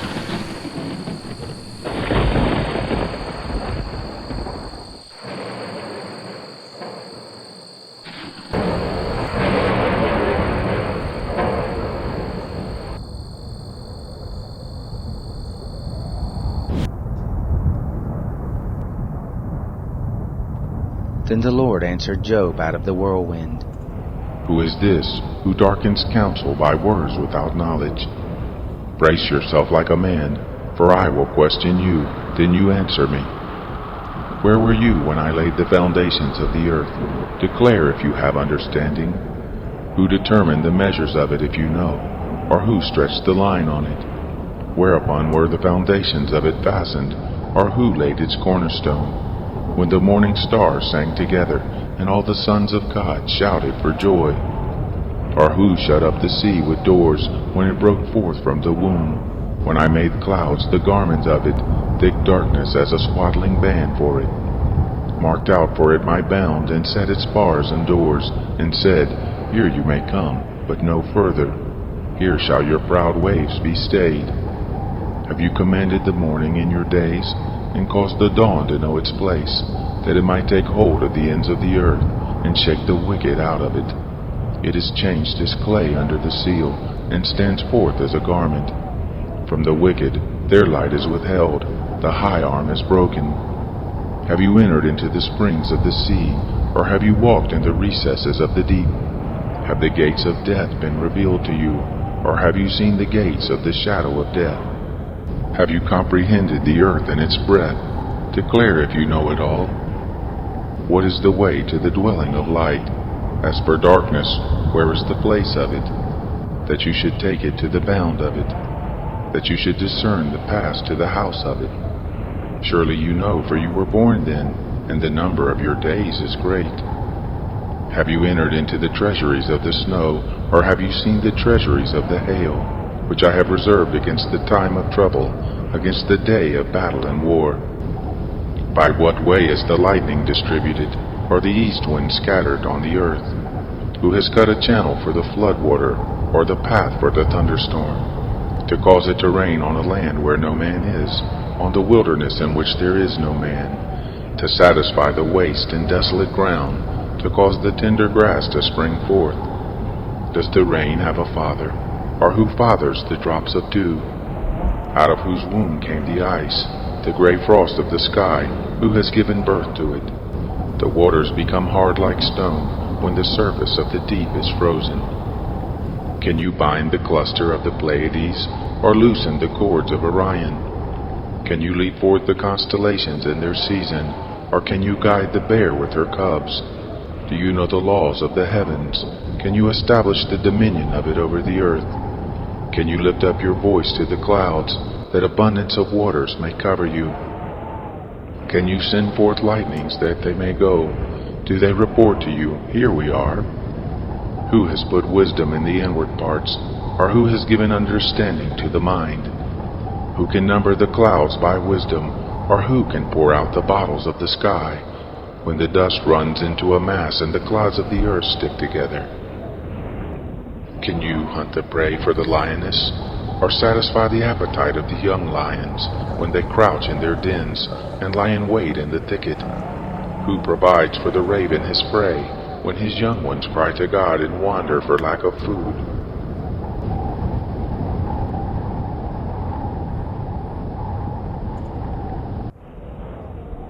Do you know the time when the mountain goat gives birth? Do you watch when the doe bears fawns? Can you number the months that they fulfill, or do you know the time when they give birth? They bow themselves, they bring forth their young, they end their labor pains. Their young ones become strong, they grow up in the open field, they go forth and don't return again. Who has set the wild donkey free, or who has loosened the bonds of the swift donkey? Whose home I have made the wilderness, and the salt land his dwelling place. He scorns the tumult of the city, neither does he hear the shouting of the driver. The range of the mountains is his pasture, he searches after every green thing.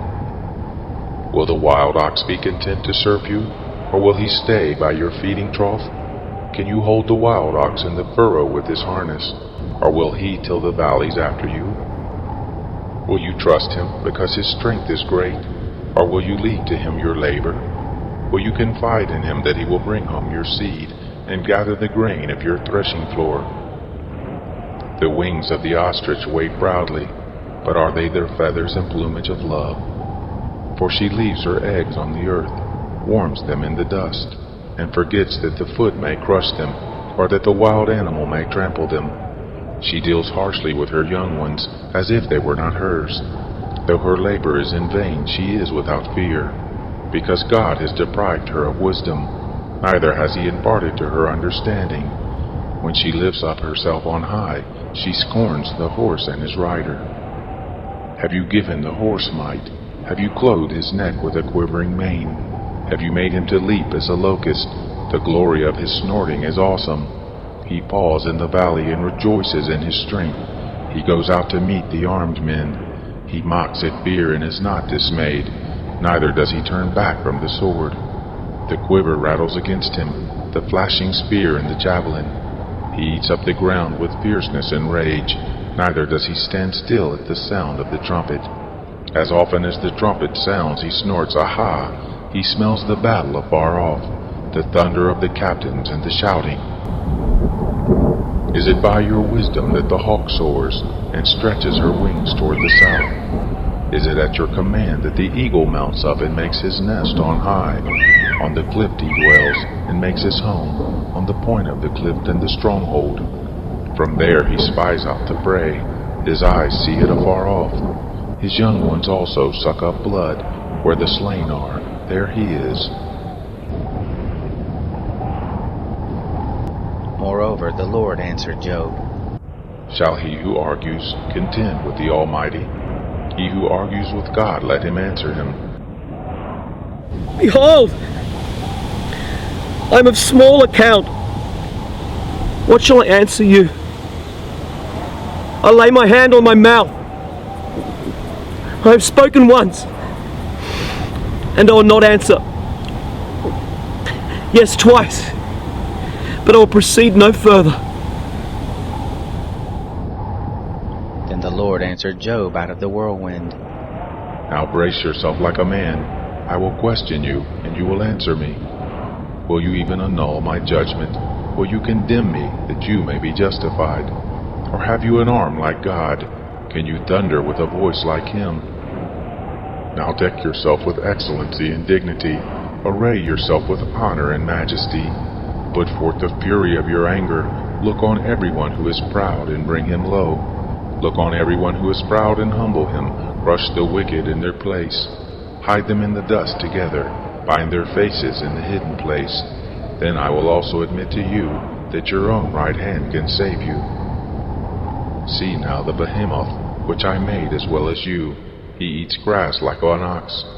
Look now, his strength is in his loins. His force is in the muscles of his belly. He moves his tail like a cedar. The sinews of his thighs are knit together. His bones are like tubes of brass. His limbs are like bars of iron. He is the chief of the ways of God. He who made him gives him his sword.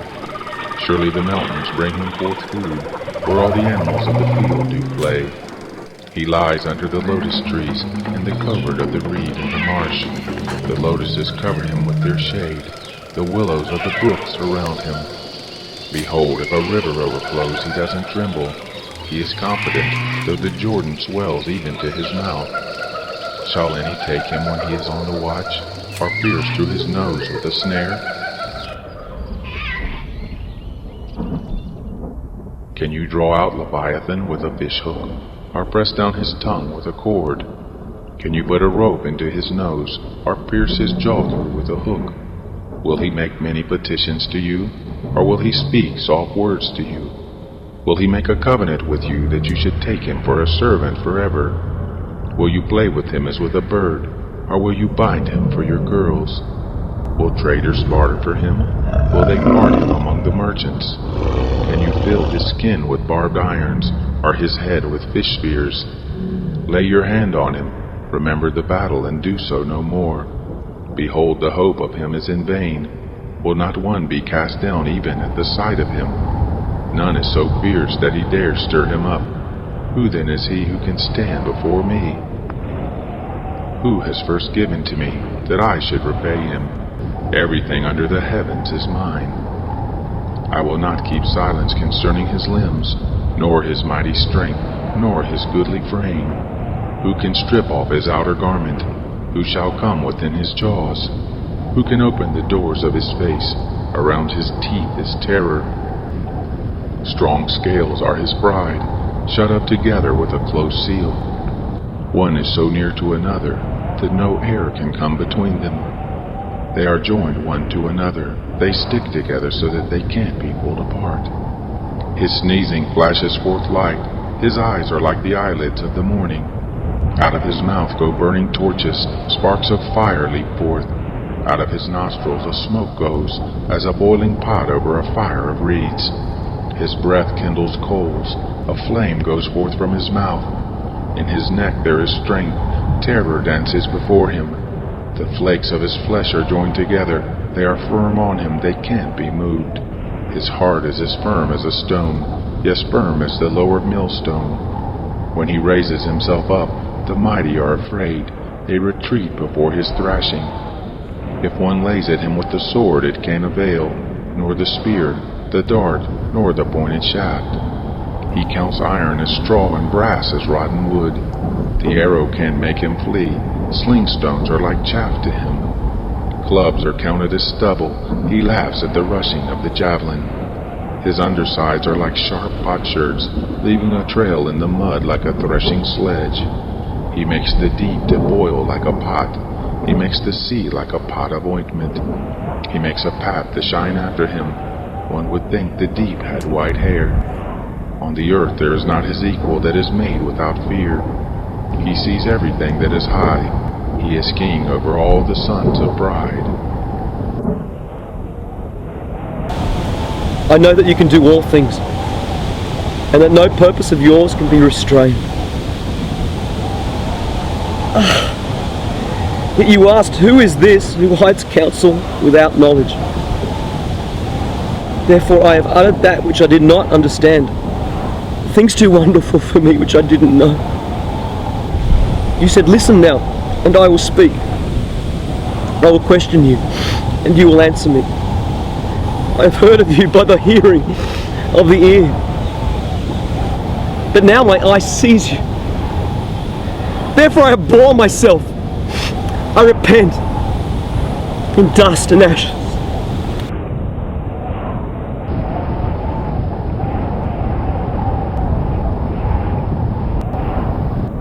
It was so, that after the Lord had spoken these words to Job, the Lord said to Eliphaz the Temanite, My wrath is kindled against you, and against your 2 friends, for you have not spoken of me the thing that is right as my servant Job has. Now therefore, take to yourself 7 bulls and 7 rams, and go to my servant Job, and offer up for yourselves a burnt offering, and my servant Job shall pray for you, for I will accept him, that I not deal with you according to your folly. For you have not spoken of me the thing that is right, as my servant Job has. So Eliphaz the Temanite, and Bildad the Shuhite, and Zophar the Naamathite went, and did what the Lord commanded them, and the Lord accepted Job. The Lord turned the captivity of Job when he prayed for his friends. The Lord gave Job twice as much as he had before. Then came there to him all of his brothers, and all his sisters, and all those who had been of his acquaintance before, and ate bread with him in his house. They comforted him, and consoled him, concerning all the evil that the Lord had brought on him. Everyone also gave him a piece of money, and everyone a ring of gold. So the Lord blessed the latter end of Job more than his beginning. He had 14,000 sheep, 6,000 camels, 1,000 yoke of oxen, and 1,000 female donkeys. He also had 7 sons and 3 daughters. He called the name of the first Jemimah, and the name of the second Keziah, and the name of the third Keren Hapuch. In all the land there were no women found so beautiful as the daughters of Job. Their father gave them an inheritance among their brothers. After this, Job lived 140 years, and saw his sons and his sons' sons to 4 generations. So Job died, being old and full of days.